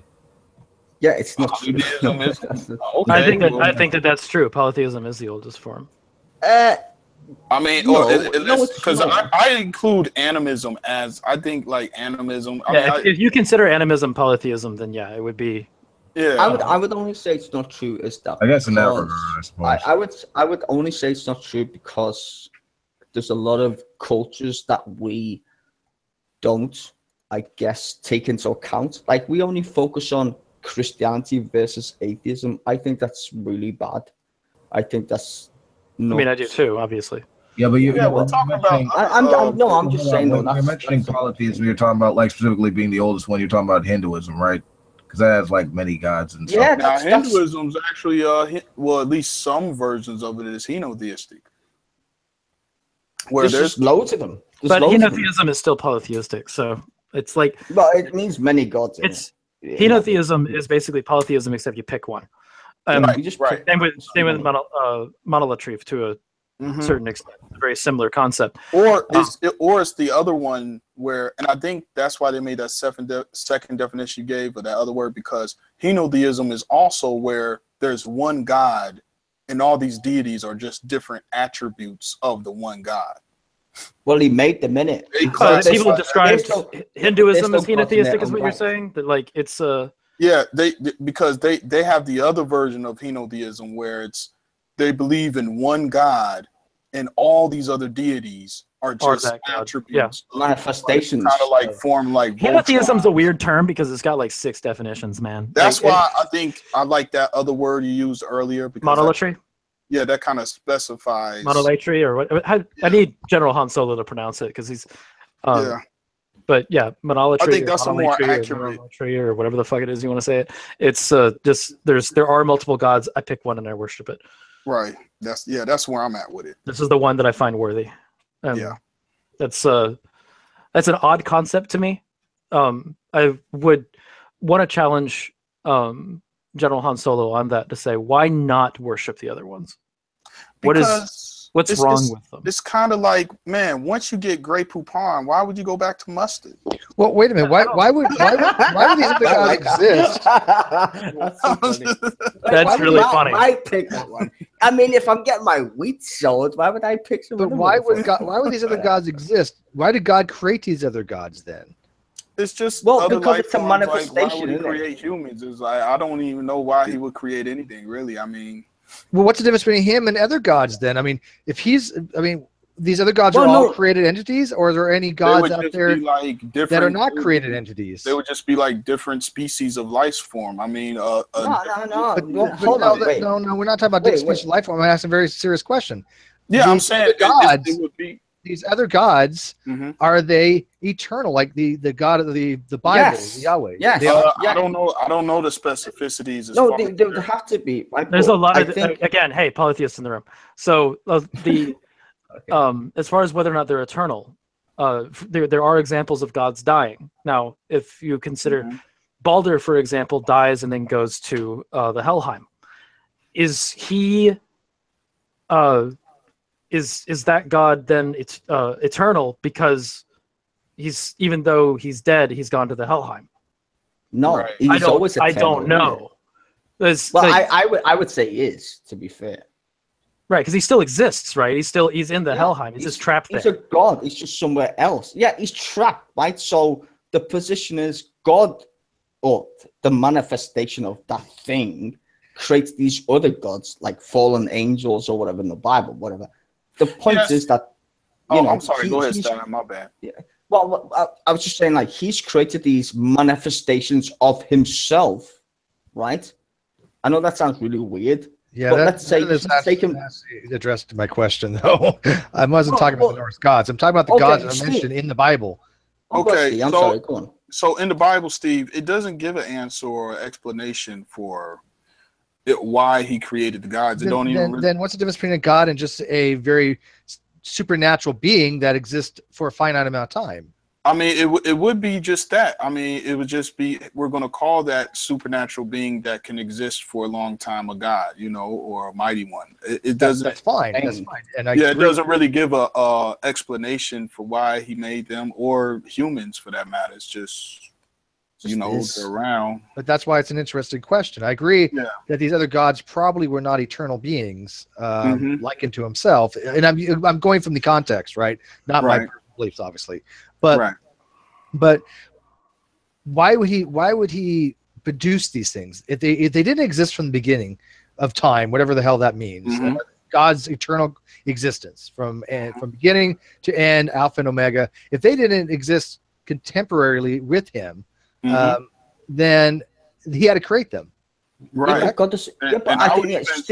I would even argue that I don't think that humans are the only life form he created. You know, I mean, that's the only ones I know about. You know, as far as like, why will he create these other entities? Would be, you know, that'll be one of the questions I ask him when I meet him. I would just say, Steve, hold on, Steve. To rebut yourself in a logical way, I would say, if a being has no parameters, then you can't really ask a parameter of a supreme being. I mean, this is the point, right? When we argue with don't know what that means. Religious, I'm just saying, like, from someone who watches from the outside, if you're saying God is a supreme being, then there's no parameter that you could put on a supreme being, because he can do what the fuck he wants. I disagree. Like I still think there's certain things God can't do. But that means he can't cease to be. He could if he chose to be. I don't think so. How? Because he's supreme. If somebody had, if a thing, Steve, bear with me here. You're good at math, right? Better than Not me. really. No, but you get the point what I'm trying to explain. I know how phasing a god out is mathematical. If a thing has no parameters, I don't know what you mean by that, Sty. Okay, I need a filter. Can somebody translate Sty for me? I don't know if I was to give an equation with no formula to how you can understand the mathematical equation, then you don't have an answer to it, right? What we're debating is, I think, in this problem is how does a thing create other things that people worship, right? Polytheism. Now, that's not out to the reach of rationality, talking logically. This is actually very close to what Stephen Dillon wrote in Case for Polytheism. It's not that irrational, to be honest. Well, let me kind of clear it up a little bit then as well, because there's a concept that Stephen Dillon put forward. Stephen Dillon's a polytheist, as well as a philosopher, and he wrote a book. I think it's 2010, called Case for Polytheism, and in there he came up with the concept of, maybe put it. I think it's aletheia. Let me go to my notes here. Yeah, aletheia, and aletheia is the foundation of being and the first goddess. and she is then also the creator of all other deities, and she's also a source for morality. So it's basically a finite godism. She's very, very similar to a monotheistic god, but or a philosopher's god. It's basically a philosopher's god within polytheism from a finite sense. Without, take away the omnis, make it more coherent, and also a moral being, and then it's also the source of other entities. And then those other entities then have different moralities from that. Yeah, as an expression of God itself. I mean, that could. Well, no, it's not an expression of God. It's that what they are separate entities. So yes, no, but what I'm saying is that they wouldn't be an expression of Aletheia. No, but what I'm saying is that their creation was because of the being itself. Like, you would have to have the creation starting point. Therefore, the outcome would be other gods or deities in this regards. So, I mean, we've seen this in like Greek mythology and every other mythology. You can have many different deities that people worship, but they know that there's the dude that made them all, Zeus, for instance, right? Well, Zeus isn't really a. Well, I'm just using that as but a Aletheia would be an example of this, where they're worshiping, like, somebody who follows Aletheia, like Stephen Dillon, worships Aletheia, also worships other gods, but recognizes the power of Aletheia as being the source of all things and the groundness of being. Well, look, we have these things like the goddess of love, Mars, for instance, god of war. And Stephen Dillon, for example, he worships the Greek gods, but he believes that Aletheia is the source of everything. Well, I'm not trying to deny that. I'm just saying, I think if you were trying to put polytheism in a rational way, I think, well, it could work if that was the case. There's a lot of different ideas for like what that groundness is. So there's a couple of different versions of the divine mover that pop up in polytheism, one of which is Aletheia being the creator of everything and also the source for morality. There's other ideas in polytheism that get rid of that idea as far as morality is concerned and say that since morality is two-sided, you need a good god and an evil god. So then you have one is masculine, one is feminine, and the dual nature of all the things in the universe are represented by a divine couple that also spawns forth other gods that represent other perspectives on things. That's a Celtic idea. Another one is, let me finish this real quick. I'm trying to make it as short as possible. Another idea is the Norse idea, which is Yggdrasil, which is just that there is it doesn't have anything to do with morality. It's not a god itself. It's just something that grows and spawns universes and beings. And that's from where the gods come. That's from where all universes come, all realms. The last idea is the idea of chaos. It's very similar to Yggdrasil, but it's not something that grows. It's just a primordial that constantly creates universes. And it's the bubbling foam, the source of the bubbling foam of megaverses, or of universes within the megaverse. And that's it. It's different ideas. I will say this, as someone who doesn't like do the whole God concept thing, I will say there's an uncanny version of yin and yang that happens. Right, and that's something that the Celts noticed, where they have a divine father and a divine mother. The divine father in the sky and the divine mother is the earth, from their perspective. But if modern Celts usually take it from it's a pantheism sort of perspective that divides the universe into the dual entity. Well, you know what? If someone said to me, "Are you a dualist?" in that regards, I wouldn't have any problem saying yes to that.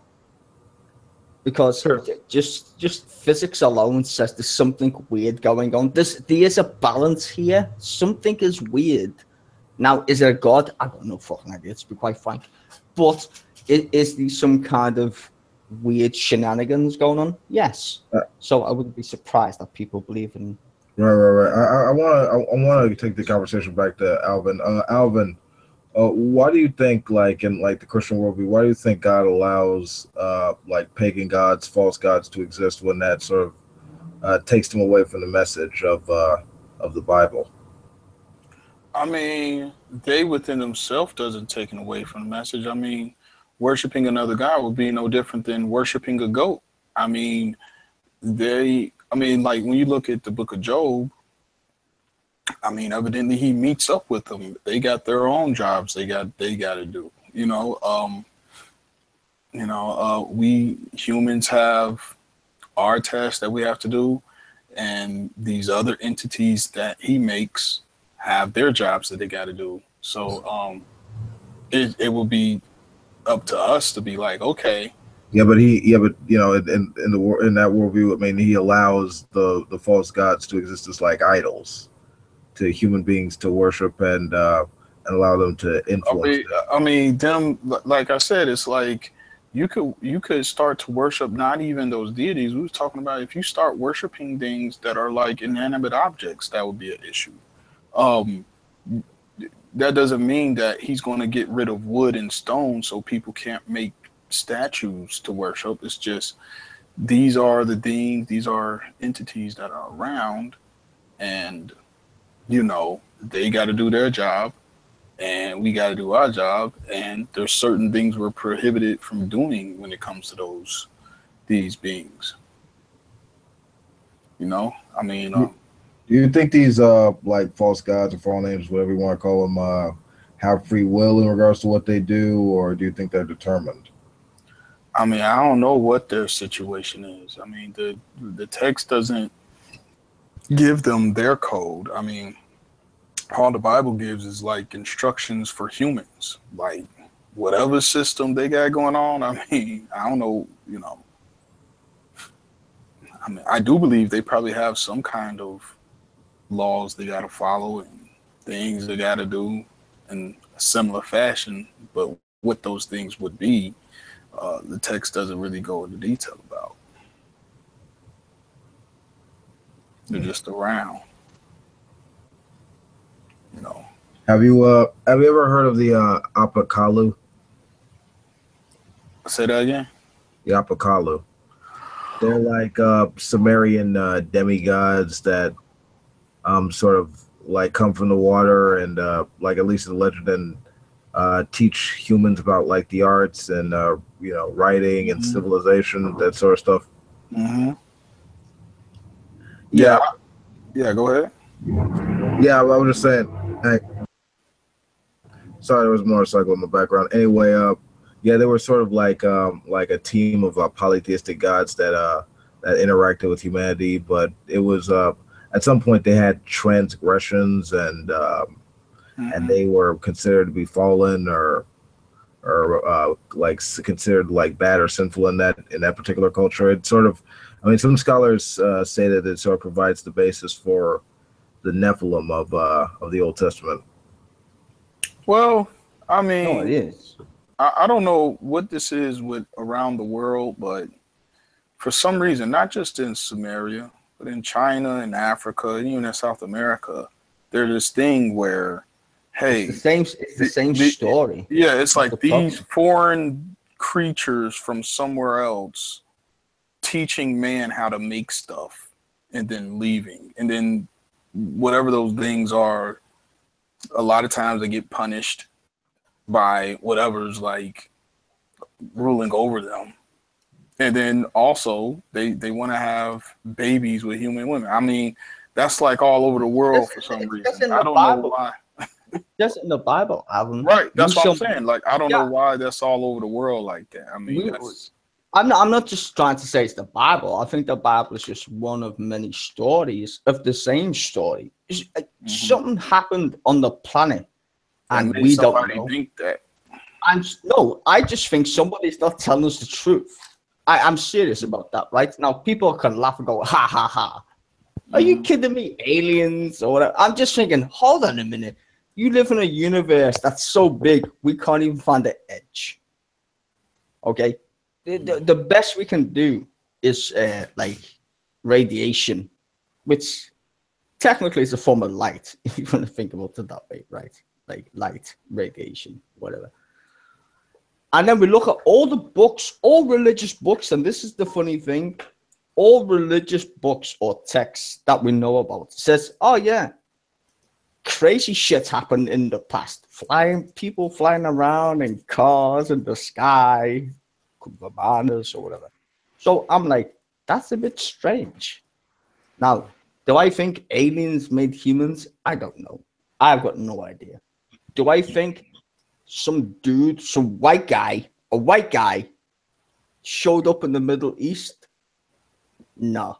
I would prefer the aliens. To How be about honest, 'cause this? that No, makes no, more it sense. gets even stranger. How about a white guy showing up in South America, like in BC times? Like What was his name? Taco I forgot his fucking. Yeah, they created a. That happened plenty of times. We called them albinos.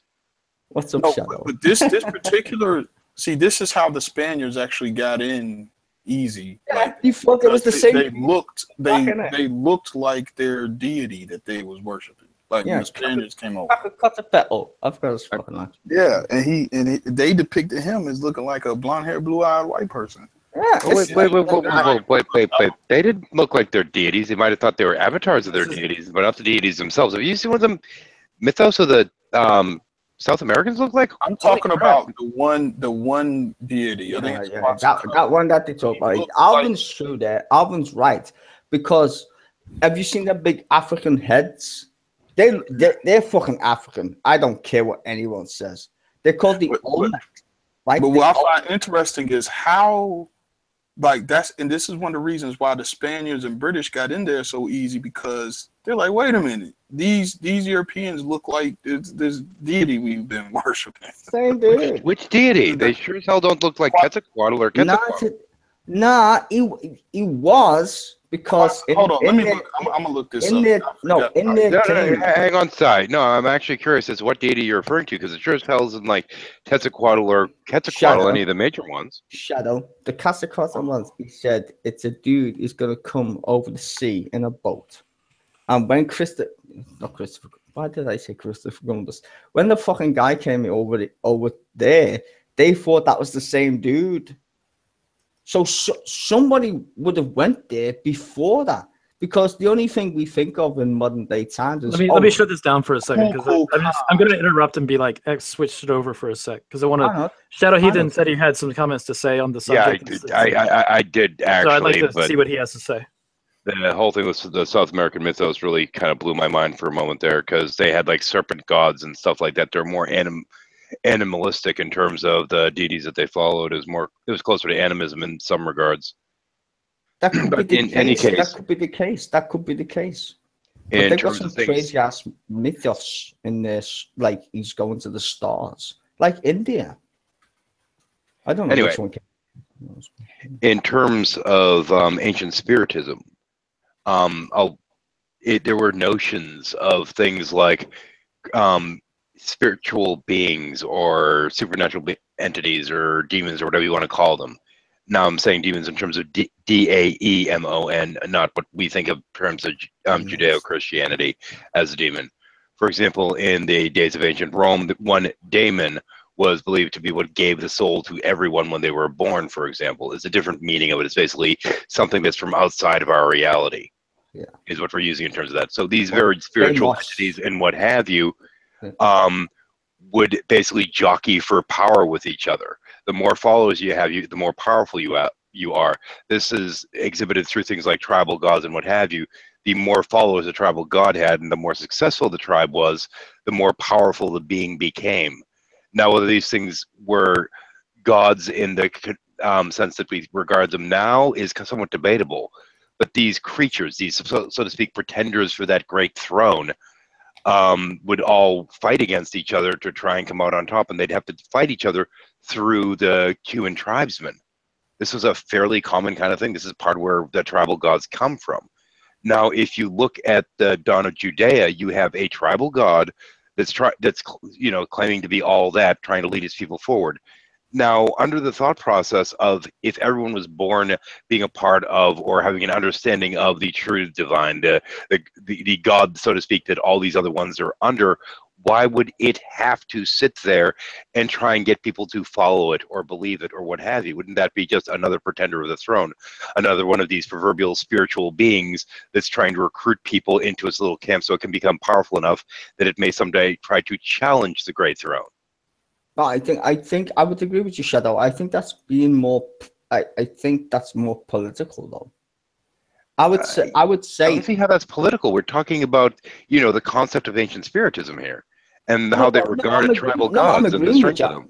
Hold on, Shadow. I'm agreeing. I'm just saying is people can manipulate the message Like, I don't know. I wasn't there, but I'm saying is, I think. Well, I don't think these things really exist to begin with, but. Well, I just go back to the Bhagavad Gita, man. They said some crazy ass shit. Hey, Shadow, I got it on the side. There is a controversy behind it. I know I heard it from somewhere, but it is a little controversial. I'm not trying to disagree with you, Shadow. Hang on. That's the deity right there's. That's the deity right there, Varakok.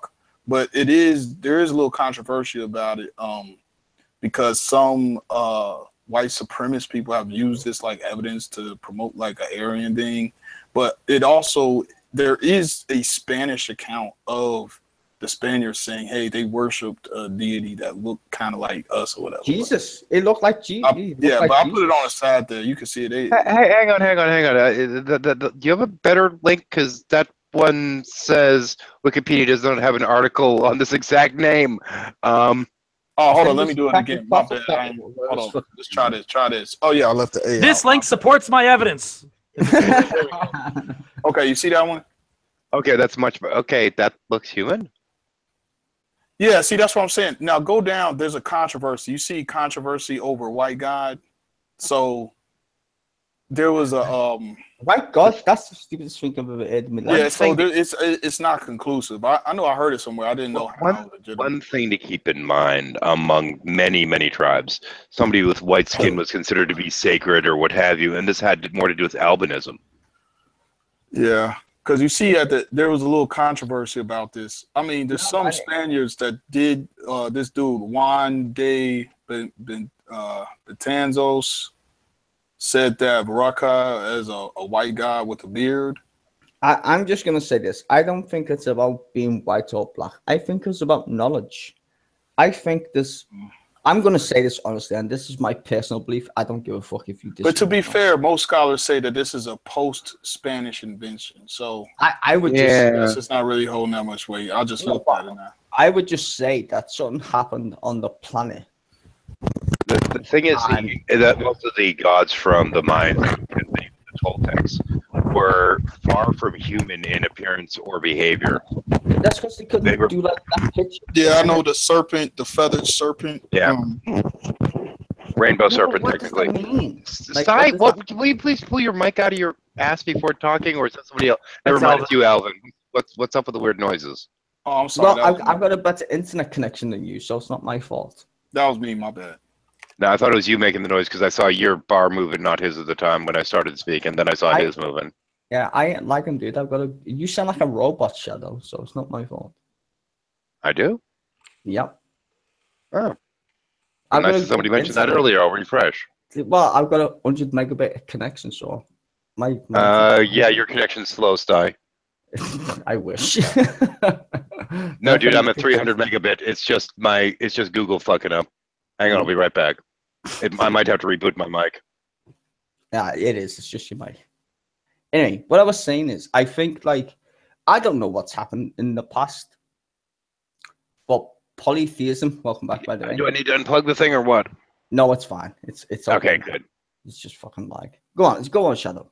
No, I got like 3 times your connection.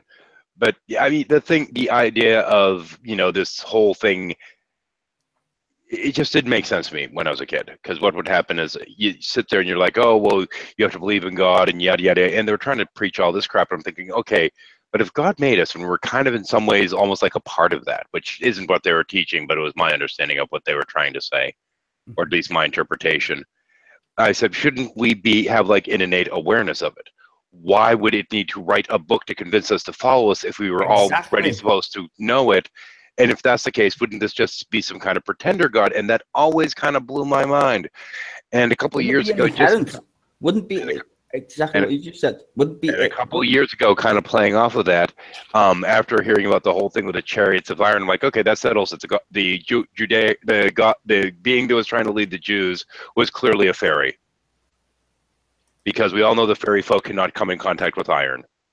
Well, I would just say if a God, not just Judaism, if a God was literally proven, why are we having this conversation?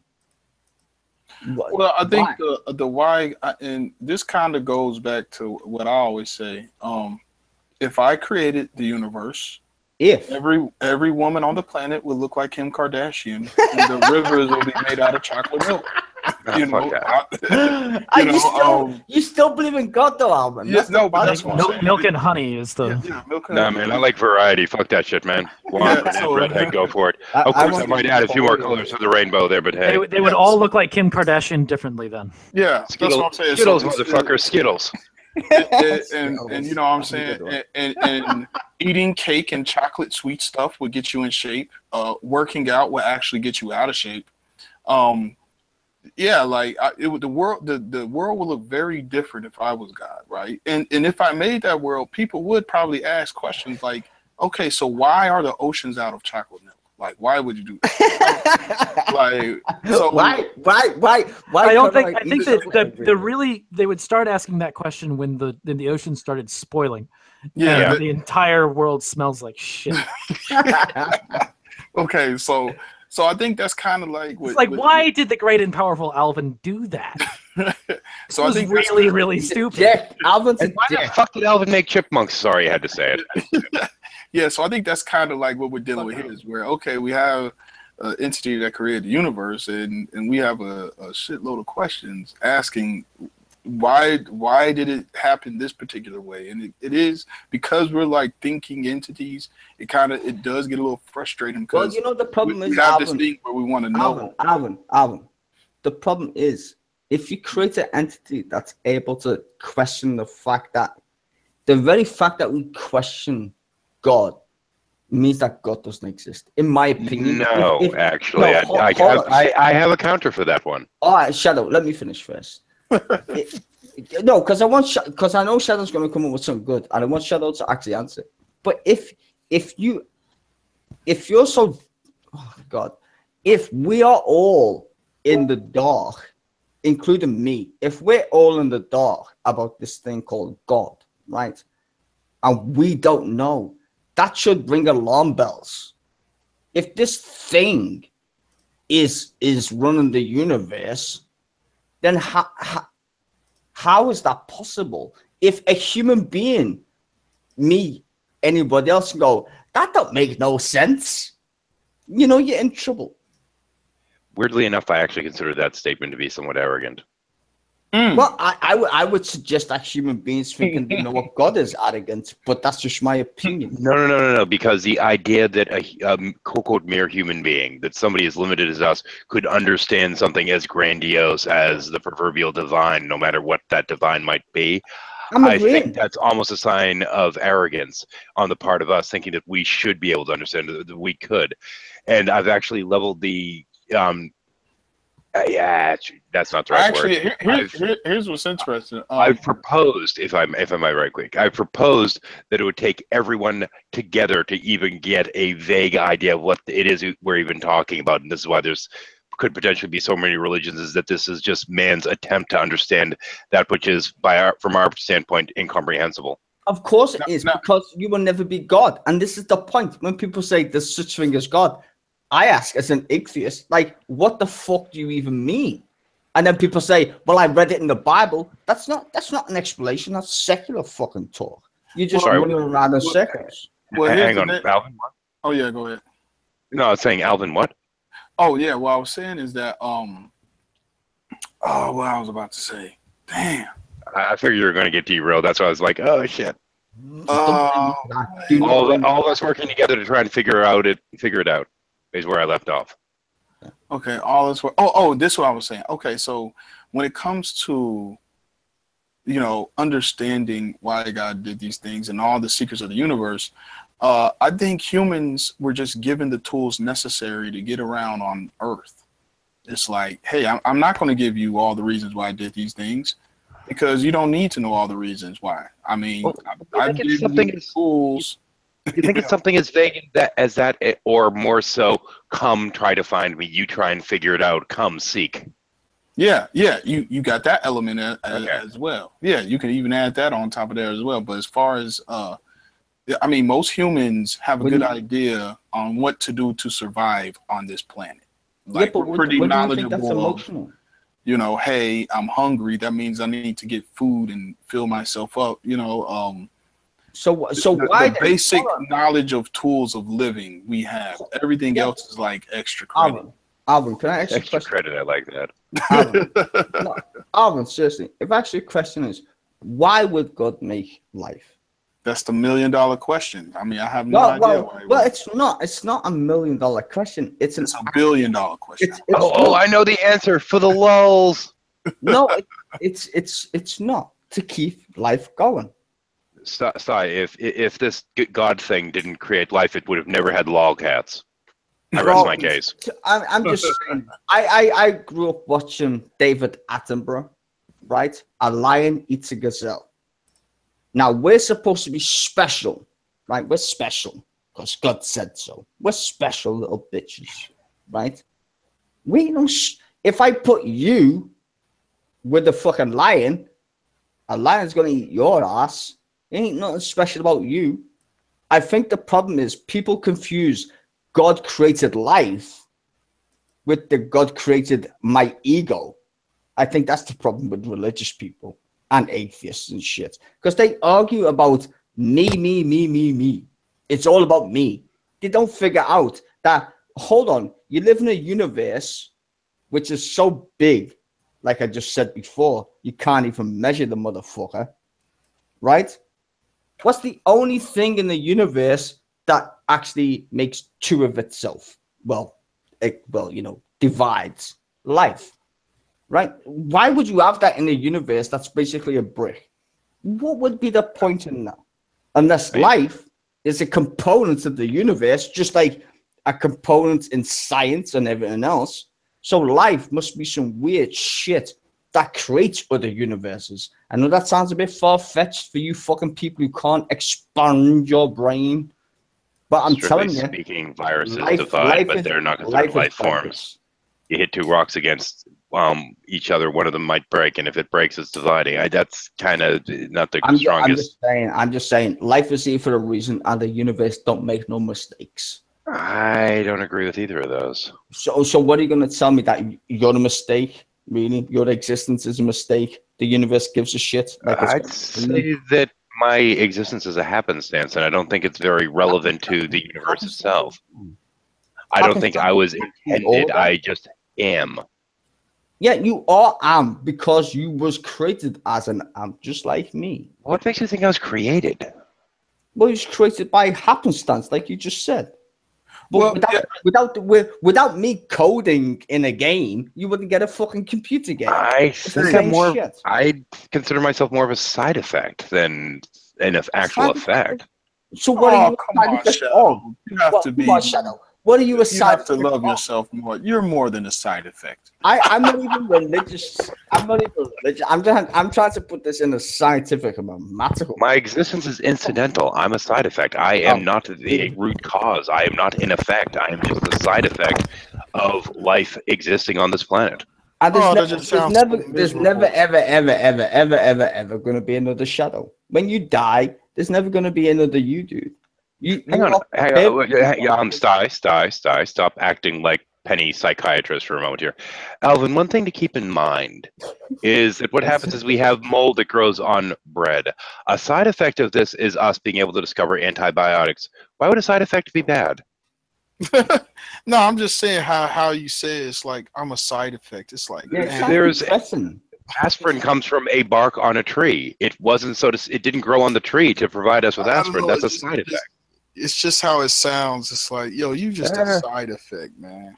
I don't consider it a rag, man. Shadow's just depressing is what Shadow is. Oh, man. It's not the beauty of the madness that we're living in. And that's why I don't understand. But at least you're consistent in your worldview, because that's what it would be. Well, I would say, side effect. I would. Yeah, but I don't mind that. I don't think that that's a problem. I mean, it's happy being a side effect. Yeah, it's logically consistent in your worldview to say that you're a side effect. Well, my worldview is a lot more complex than whether I think there's a deity or not. But at the root of it is that you don't know Shadow. That's the problem. I could argue with that, but I'm not. I don't think it's worth it. Okay, you try and argue with me that you know how you exist. I would be quite happy for me to. That's me not you what to I was reject talking that. about. I wasn't talking about Okay, that wasn't what I I meant hope by not. knowing. Look, I'll You were talking say, about knowing whether a God exists or not. Shadow, you would say it's more likely that there's not a God than there is. I don't think that the term God, as it is a meaningful expression, because It what a is. God is or isn't something that can even be coherently defined. Look, let me tell He's you why I an agree with this. atheist. Hold on. God, the only thing we agree on, Shadow. Shadow made a good point. That's why I said earlier when we were talking earlier, the term God is almost arbitrary at this point, because I said like, yo, if I start calling this cup my God, yo, this is my God, it's like I could do that. Like That's I worship a meaningless definition of the term, though, when it comes down to it. Yeah, it's like the term itself is just whatever you want to apply to. Like if you start treating something as if it's a God, then it'll be your God. And it's like the term itself is not, it's not clearly defined. Hold on, Alvin. This is the point that I tried to make. And like I can't, you know what? Like watch this. I can't take my cup and just call it a fox.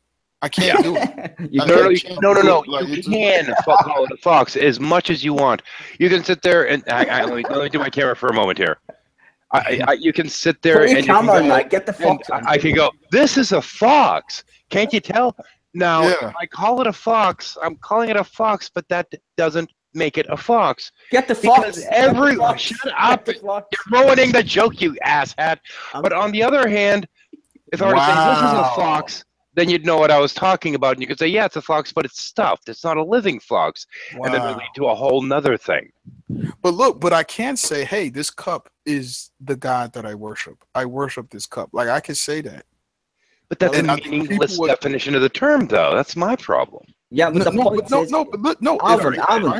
Hey, please, Sai, let him finish his point, please. Thank you. Look, Shadow, check it out. No, if I say, hey, listen, Shadow, I genuinely believe that this cup is the creator of the universe, and that's my belief. That this cup if that's your belief, we have a nice little padded cell for you. Yeah, just make it true. This cup created the universe, and I worship it. This is my God. I can, even though I might end up being in that padded room, but I'm using the word God correctly, though. No, you're not, because God, like exactly what Shadow just pointed out, God. I believe that this cup created the universe. That's what I believe. Creation of a universe does not necessarily denote God based upon ancient mythology. But it is an aspect of so. So if I tell you I believe this cup is God and has created the universe, I'm using the word correctly. No, you're not, because you might put me in that padded room. I might. No. What you're saying I'm is using the word correctly, though. No, you're not. You're not actually. You're actually. I worship. So now I'm offended. You're not respecting my belief. So you don't regard the notion of God as being a divine entity of some sort. Well, here's the thing. God can. Or even a spiritual entity at that point. That's what we were talking about. We were talking about this earlier. I was giving an example of Akhenaten, where he literally worshipped the sun, not as an entity. He didn't believe the sun could talk back to him. Nothing. He says, "Hey, I worship the sun because the sun is what gives us life on planet Earth. If there's no sun, we would all die." And so it's like he worshipped that. That was his God. So and people call that he's a deist. Yeah, but no, but hold on. A god is a descriptive of an idea. Are you missing the point? When someone says God, they're saying it's a description of an idea. We're talking about a sun god. Are we not talking something like Amun-Ra or something along those lines? Yeah, see, here's the thing. He said all of those gods are fake. They don't exist. That thing up in the sky is real. And that thing up in the sky is what's giving us life. So I'm going to worship that. So it's like how long did he last? Physical object. So it's how long did he last? That he ain't last that long. Exactly. That was a bad idea. I don't see how that has relevance, but okay. Well, it's funny. No, him worshiping the sun. No. I meant what Sai's comment about how long he lasted. Well, I'm just saying it was funny because he didn't last that long. He didn't. In fact, he was assassinated. I don't see the. Yeah, it was. It was significance of- poisoned. It's in the British I Museum. don't see the significance of him Well, being poisoned. Well, the I mean, point there is, are plenty of people that have built up notions of gods or the divine entities or what have you that haven't lived a very long lifespan, but that doesn't necessarily negate their teaching. My point was is that hold on, Alvin, one second. Archaeologists actually say Akhenaten is the first scientific mind, because when you look at his literature, everything he says is not superstitious. It's truthful. It's like, hey, if the sun wasn't there, I'm pretty sure we all would die. Yeah, but why would you? Yeah, but why pray? The whole point of praying is he didn't pray to it. He didn't pray to it. You worship it and whatever. It's the point is why he would do that worship in the first place. It's almost in the same context of like how certain people do things in certain basketball games, like with like they might do a certain ritual before a basketball game, like before they shoot free throws. You know what I'm saying? It's like I can understand. It's just like a ritual. I can understand Native Americans. Like, okay, Buffalo. Stizor, can I interrupt you for a moment? Yeah, go ahead, Shadow. There's this thing called periods. Women aren't the only ones that have them. Typically, sentences have them as well. Would you mind looking for them? Oh, I think they're somewhere around here. Let me see. I'm looking around the room. Oh, man. Anyway, sorry. Yeah, but I think that's what it is. It's just, hey, he worshipped that object. He made that object his god. So then he's a deist. There's a good George Carlin joke about that shit as well. And I think the word itself is ambiguous. Of course, I'm wondering what he meant by God is the name. I'm wondering what he meant by God, even in that context. For example, there's the proverbial God of Einstein. Einstein would reference God, but he didn't mean, a literal entity or any of this kind of stuff. No, he was just using it more as a metaphoric expression. The God of Spinoza, right? No, he called it the old man. He said the old man. But even with that, it's that's what I'm saying. That I don't think the word God is it's too broad of a definition. It's not a very specified definition. Well, it doesn't necessarily point to anything in specific. You mean? Yeah. Guys, so I'm talking to the live chat, and I think it's become clear that this topic of the room is no longer about polytheism. And I think that they're asking to get it back to that topic. Okay, we'll go back. Does it make sense to go back to yes, that's fine. Yes, let's go back. That's fine. Okay. Well, I think we were kind of trying to steer towards what would even qualify as being regarded as a god. Yeah. Which I don't know whether that falls into polytheism or not. It does sort of. I'd say that a definition would be that if you have a hierarchy. Well, no, it's not. It's not. It doesn't. You don't necessarily need a hierarchy. You can have several gods that are equal, and still be pick one. Just go pick one. 5 periods, dude. It's not periods. even pick one. It's you can have multiple gods that are equal, and it's still polytheism. So, if you want to try and define a god, the definitions that have been offered by John Michael Greer and Stephen Dillon are very similar in that they believe that they're disembodied minds with great power and agency. Yeah, well, we already know that, but it's like, how does one choose? Like, what do you mean? How does one choose? So it's well, let's say you just said Ocean, they're all equal, right? So therefore, you would have a deity. I didn't say that. You just did.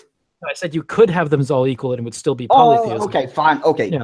I'm not saying that I believe that they're all equal. In fact, I don't. So wait, hold on. I'm not trying to put words in your mouth. Okay, let's go with your scenario. They're all equal, or they could be, right? So how would one choose? Then before they would. I would choose which god. If they're all clones of each other, then it doesn't make any sense. That's part of the reason why I don't believe they're all equal.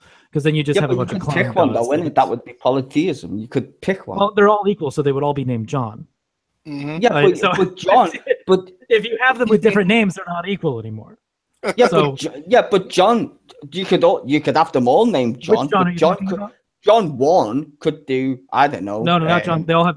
Once you start saying numbers on them, they're not equal anymore. I still don't know which one you're talking about. No, listen to me very carefully.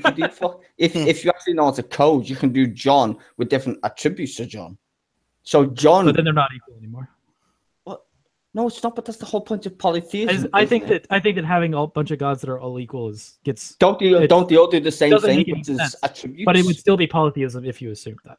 Yes. You go back to very often we, But if you go back to some of the native beliefs, like the Native Americans, what have you, that they believed in the varied animal spirits, which one could argue whether you would regard those as being gods in after a fashion or not. But nonetheless, none of them were considered to be in a hierarchy per se. They each had their own role, and they were, so to speak, Right. lord of each animal type. right, exactly. Right. Animism. yeah, I'm Whatever fine with you want. animism It being would be considered polytheism. I would that's- consider animism polytheism. So Yeah, I would I too, understand actually. that. like there's Like the arguments that it isn't because the spirits that they worship aren't necessarily gods, but I don't understand what the distinction is between Well, the I think the animist problem is spirits God. and what a god is. Well, I at think the least- problem is God and how you apply that to what worship is. Like What- if I know What? well, I'm just saying this. If I'm gonna hunt or whatever, I'm used to hunting, then I would, pray I have a good hunting season, whatever. So therefore, that might be my little deity, but it would be a god in regards to like that's the thing I like. But then you could have a palafra. You could have the guy who does the berries or the guy who does the whatever. I don't know what the fuck it is. But No, they would all be the same. Exactly what Shadow was saying before. The Or- reason why I picked on the Native American beliefs is that, for example, Coyote would be the god of all coyotes. The great spirit for the bear, for example, would be, so to speak, the god of the bears. And then you would have one for humans. You basically have for every animal type, it has basically its god, so to speak. Then you have the great spirit over all of them. And plants. Yeah, the Great Spirit. You know what? A lot of polytheistic constructions have hierarchies. Isn't which that in is- Japan? Isn't that in But Japan as well? the only point I was making about hierarchies is it's not necessary to polytheism to have a hierarchy. Yeah. But it's a lot of polytheistic religions do have hierarchies within So them. look, what Shadow just the said. Norse mythos has Odin as the All-Father, for example. So he's the Exactly, wisest and of you got gods, all and he's the So- leader of the gods. So what Shadow just said is interesting because when you look at other Jewish folklore, it has the same setup where they'll say like in the Testament of Solomon, that book is so crazy. It's basically Interview with a Vampire but with demons. And the whole book is just Solomon interviewing all these demons, and they just tell them their attributes. Hey, they're like, there's one guy. Hey, I'm the god of hemorrhoids. Like that's his thing. Right. Like he This calls Gary that. now says we're going to end in 10 minutes, so I'm gonna interrupt real quick. And there's a question that's in the chat from Lamed student saying that he wants to know the difference between the Greeks and the Norse concepts of gods, which the distinction is like they're very similar in that they both believe in disembodied minds with great power, but the differences between them is that the Greeks believe that the gods are representative of natural forces. That say you have a god that is the incarnation of love. You have a god that is the incarnation of Lightning. the war, for example. Or lightning. Lightning Thor. would be an example as well. Well, Thor is different. But, so- yeah, come on. to be Thor- fair. Hang on, Yeah, let him finish, yeah, please. Come Let on, me finish time. the point because it's that Thor is a Norse god, which means that he's not just associated with lightning; he's associated with other things. When you move over into the Norse pantheon, you have there's the concepts about what gods represent is much broader. So, as the gods aren't representatives of natural forces, they are kind of, but they also have personalities that go beyond that. So Thor, for example, is associated with lightning, storms, challenges in life, and he is also the strongest of gods, and he has a personality of being not necessarily the smartest of gods, but definitely the most determined. Well, to be fair, what Odin, you just for said, example, I let me think finish this. Jesus. All right. I know I'm talking a lot, but I'm trying to answer a question. it's fine. at the same I'm time. sorry. So with Odin would be an example of the wisest of gods, but he is also a god of battle. So people going into battle might worship Thor. They might give it the god of war in the Norse pantheon is Tyr. So they might give thanks to Tyr, they might give thanks to Odin, they might give thanks to Thor because they want the different attributes of war that they represent. Or alternately, Freyja, who is a shield maiden that also has lots of determination and independence that she expresses. So she is the goddess that is appealed to for things that are within her personality. The Greeks don't necessarily do that. The Greeks are more about the actual symbols that they represent. My favorite god in the Jim Carrey Mask movie, Loki. Well, to be honest, right? Norse mythology is actually pagan in regards. It started from paganism, and there's nothing wrong with being pagan, but that is polytheism at its best. It's Celtic. I know that from my own heritage. If you look at the Celts in my country, Boadicea and all these other people. Come on, Sky, you're an African. You ain't no. I'll respond also to apostate. I'm a white Mexican, Jamaican. Fucking, I've got no idea. Anyway, back to the point, if we can. With respect, your race doesn't have to do with polytheism. Yeah, exactly. But the point is, I mean, answer something that's in the side chat. Apostate said that pointed out that the Greeks' view of God changed when it went over to the Roman Empire.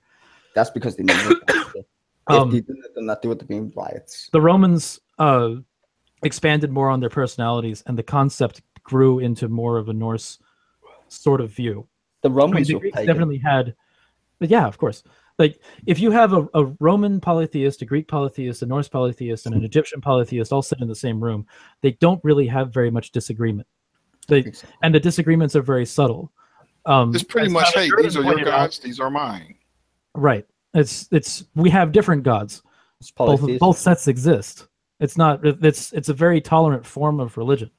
Poly means multiple. As far as recognizing other gods is concerned. Yeah, poly just means multiple deities. That's all. The thing is, if you're part of a religion that has a lightning god, and you run into somebody else from another that has another pantheon that also has a lightning god, you can say, okay, so that's your expression of our god of such and such.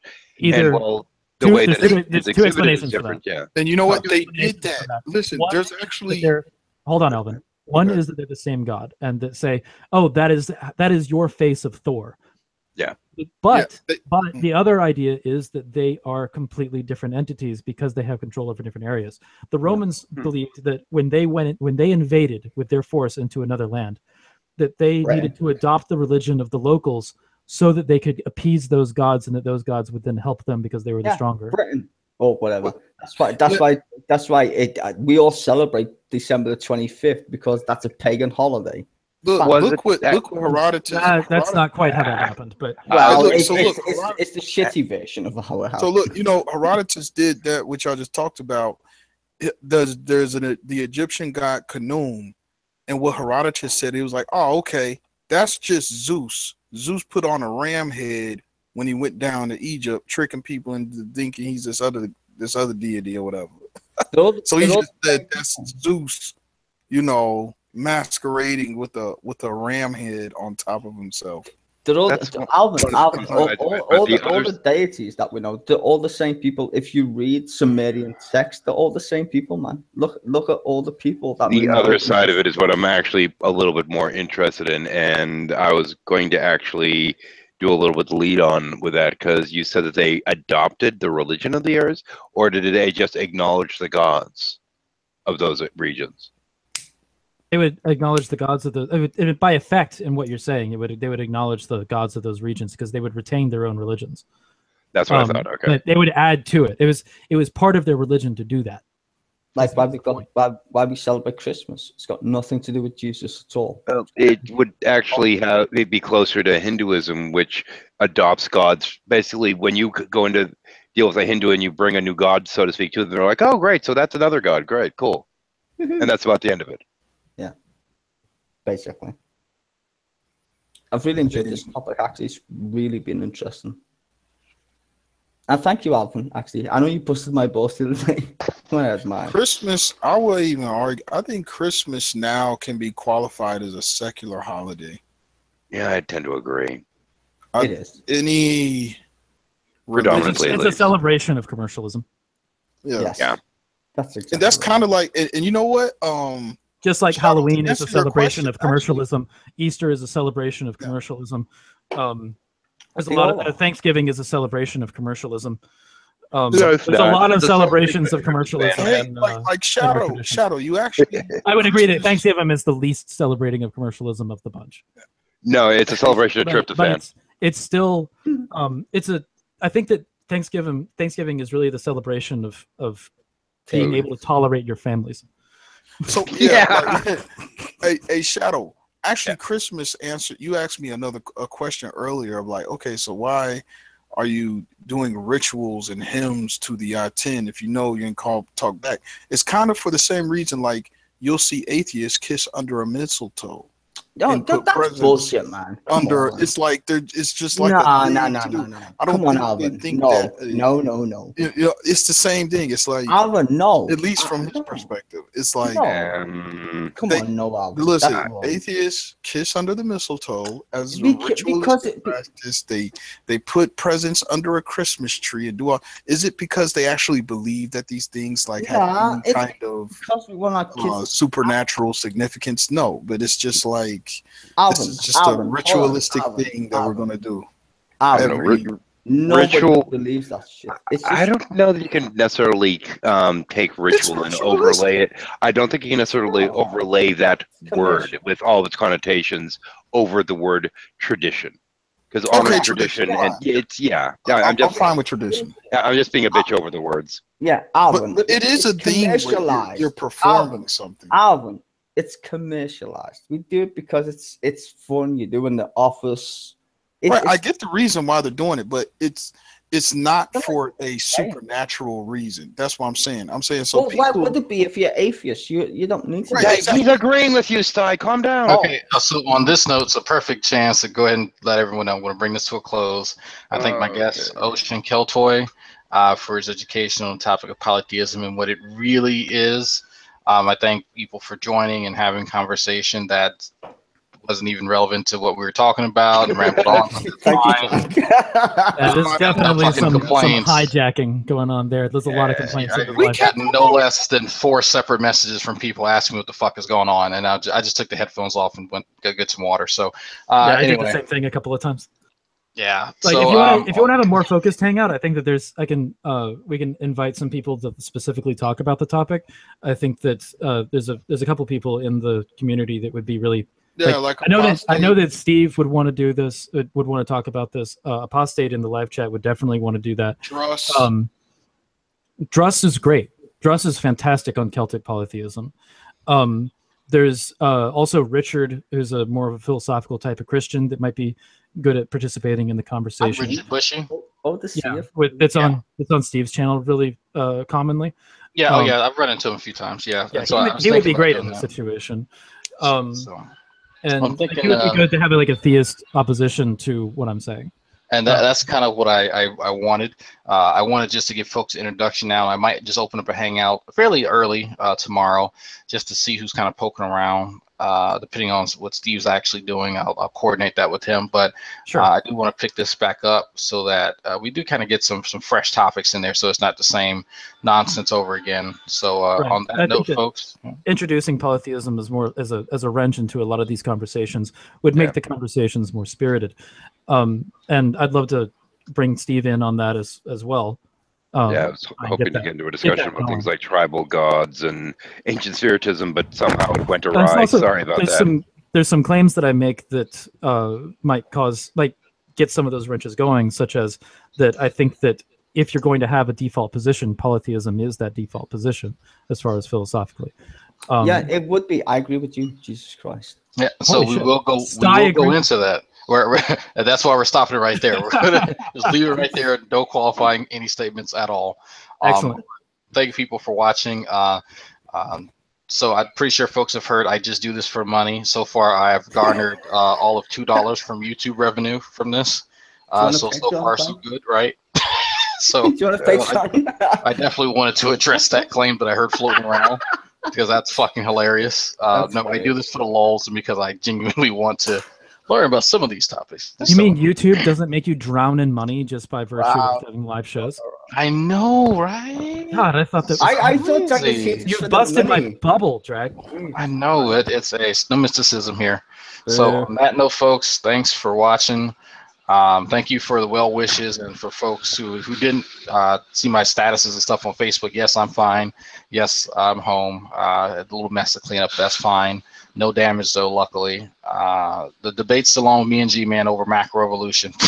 So I When's gotta that? get with him. When is that? I have to contact the handler to contact him Handler. because he threw a fit and blocked me, so I can't just text him. Just message this Hannah. stuff. Hannah will get that. That shit. yeah, I know that's what I have to do, but I'm Yeah, not sure if he still has her blocked from his last tantrum or whatever. Yeah. So we're gonna see how fucking monotonous this is gonna become later. But on that note, folks, y'all have a good night.